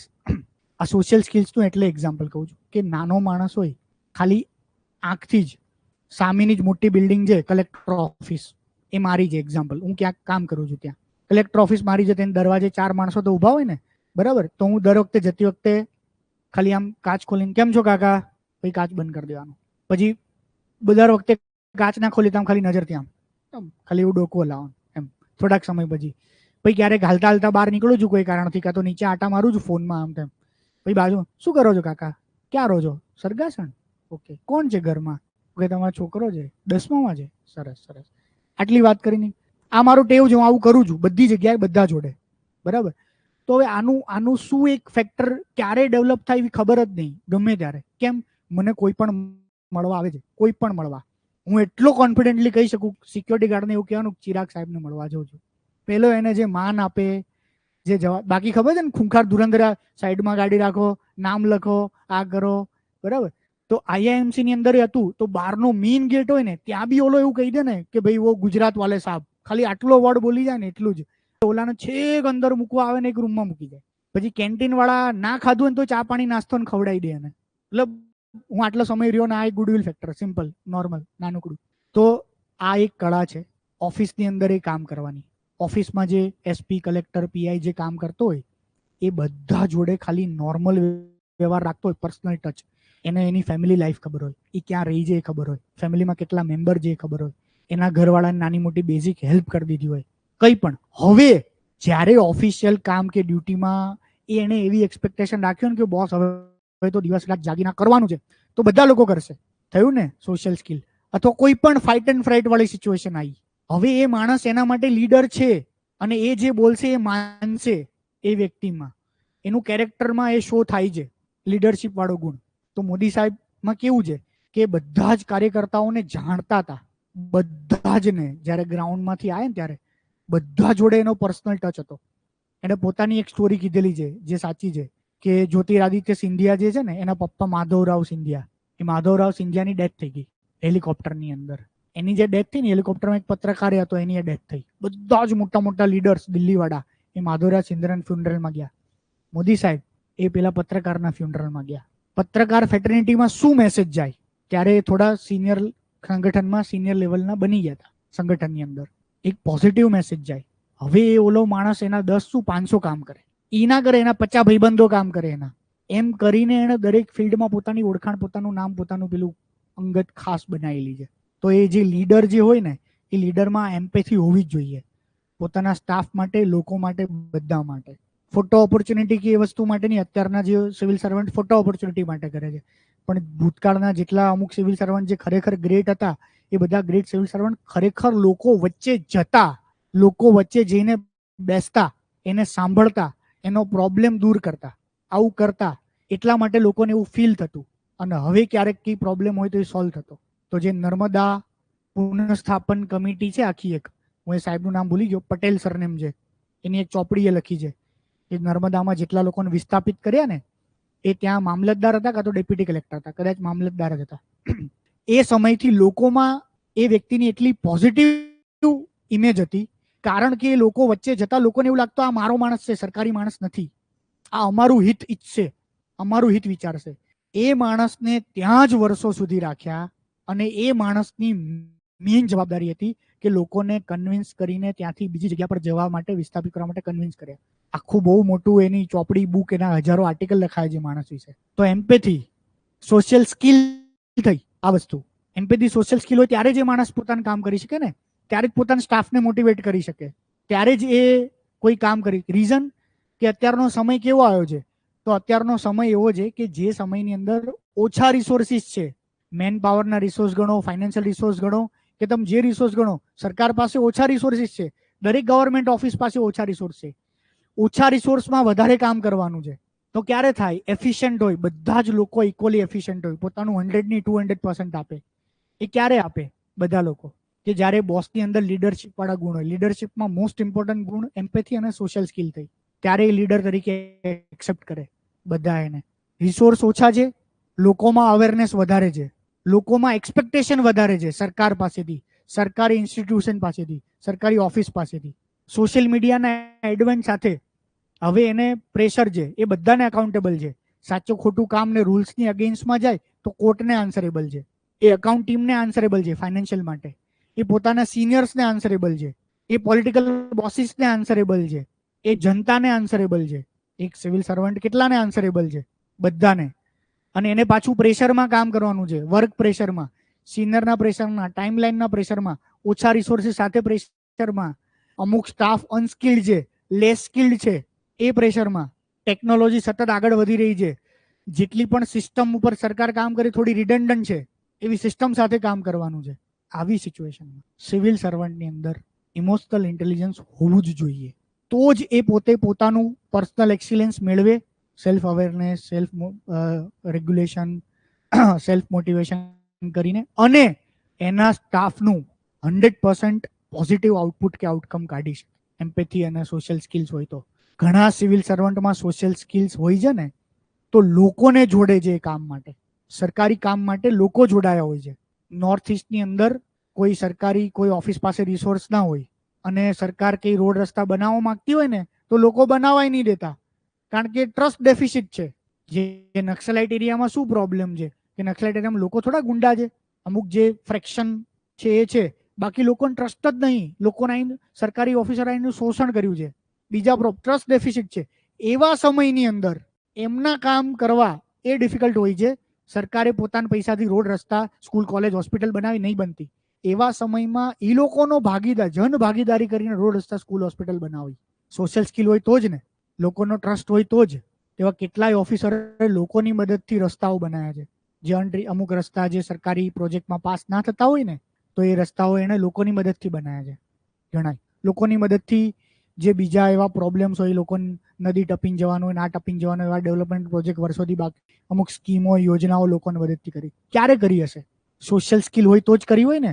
સોશિયલ સ્કિલ ક્યારે ડેવલપ થાય? એમ્પેથી એનામાં હશે, લોકોને દેખાણી હશે કે આ અમારો માણસ છે, અમારી કેર કરે છે, કદર કરે છે, અમારી ચિંતા છે, એમ્પેથી હશે તો જ લોકો એના લીડર માન્યો હશે. બરાબર? એમ્પેથી ને આ બધું ક્યારે હશે? જ્યારે સેલ્ફ મોટિવેટેડ હશે. કોઈ કહેવા વાળું થોડું હોય એને કે તારે આ કરવાનું છે, તારે આ કરવાનું છે. દરરોજ થોડો આદેશ આપે કોઈ એને. સેલ્ફ મોટિવેટેડ હશે ત્યારે. સેલ્ફ મોટિવેટેડ ક્યારે હોય માણસ? જ્યારે પોતે એક્સિલેન્ટ હોય, સ્ટ્રેન્થ વીકનેસ ખબર હોય, એ દૂર કરી હોય, સેલ્ફ રેગ્યુલેટ મેનેજ હોય. એટલે મેં તમને એક કોટેશન કીધું હતું, nobody can stop a man who knows where he is going. જે માણસને ખબર છે ને કે ક્યાં જઈ રહ્યો છે, એને કોઈ રોકી ના શકે. પણ આપણને ખબર જ નહીં આપણે ક્યાં જઈ રહ્યા છીએ. ઓફિસર બનવું છે પણ એ ક્યાં જઈ રહ્યા છીએ ના કહેવાય ને. મોદીને પહેલેથી ખબર જ હશે ક્યાં જવું છે એને. 100%. કોઈ રોકી ના શક્યું, કોઈ રોકી જ ના શકે. સિમ્પલ વાત છે. બીજા જેટલા માણસોએ જે પણ નાનું મોટું પોતાની ફિલ્ડમાં અચીવ કર્યું એને ક્લિયર હોય કે બોસ મારે આ કરવું જ છે. કોઈ નહીં રોકી શકતું. વહેલા કે મોડું થાય પણ રોકી ના શકે. આ ફાઇનલ છે. મારી પાસે કોઈ રિસોર્સ કશું જ નહીં હોય, કશું જ નહોતું, તોય મને કોઈ સમય સંજોગો પરિસ્થિતિ ના રોકી શકી. ઓકે, તો આ બેઝિક ફાઉન્ડેશન થયું ઇમોશનલ ઇન્ટેલિજન્સનું. ક્લિયર? તમે જે જર્નીમાં આવ્યા છો ને એ જર્ની ખરેખર બેસ્ટ જર્ની છે. એ જર્ની એટલા માટે બેસ્ટ જર્ની છે કે તમારા મા બાપની ઈચ્છા તમારે પૂરી કરવાની છે. તો અત્યારે તો તમે વિચાર કરો કેટલી સારો સમય આવી ગયો. સીસી આવી ગઈ, કોન્સ્ટેબલ પીએસઆઈ આવી ગઈ, હજી આગળ એક કેલેન્ડર આવી ગયું. તો કોઈ ફરિયાદ કરવાનો કોઈ પ્રોબ્લેમ જ નહીં જીપીએસસી ઉપર કે બીજી વસ્તુ ઉપર કે ત્રીજી વસ્તુ ઉપર, સરકાર ઉપર. આટલા ઓપ્શન ને હવે આટલા ઓપ્શનમાંથી જો આપણાથી ના થાય તો પછી સમય સંજોગો પરિસ્થિતિ કોઈનો વાંક નથી, તો પછી આપણો જ વાંક છે. આ 100%ની વાત છે. તો સેલ્ફ રિયલાઇઝ કરો કે હું કોણ છું અને મારે શું જોઈએ છે. અને એ સેલ્ફ રિયલાઇઝ થાય પછી આંખ બંધ કરીને ભયંકર રીતે એની પાછળ મચી પડો. બરાબર?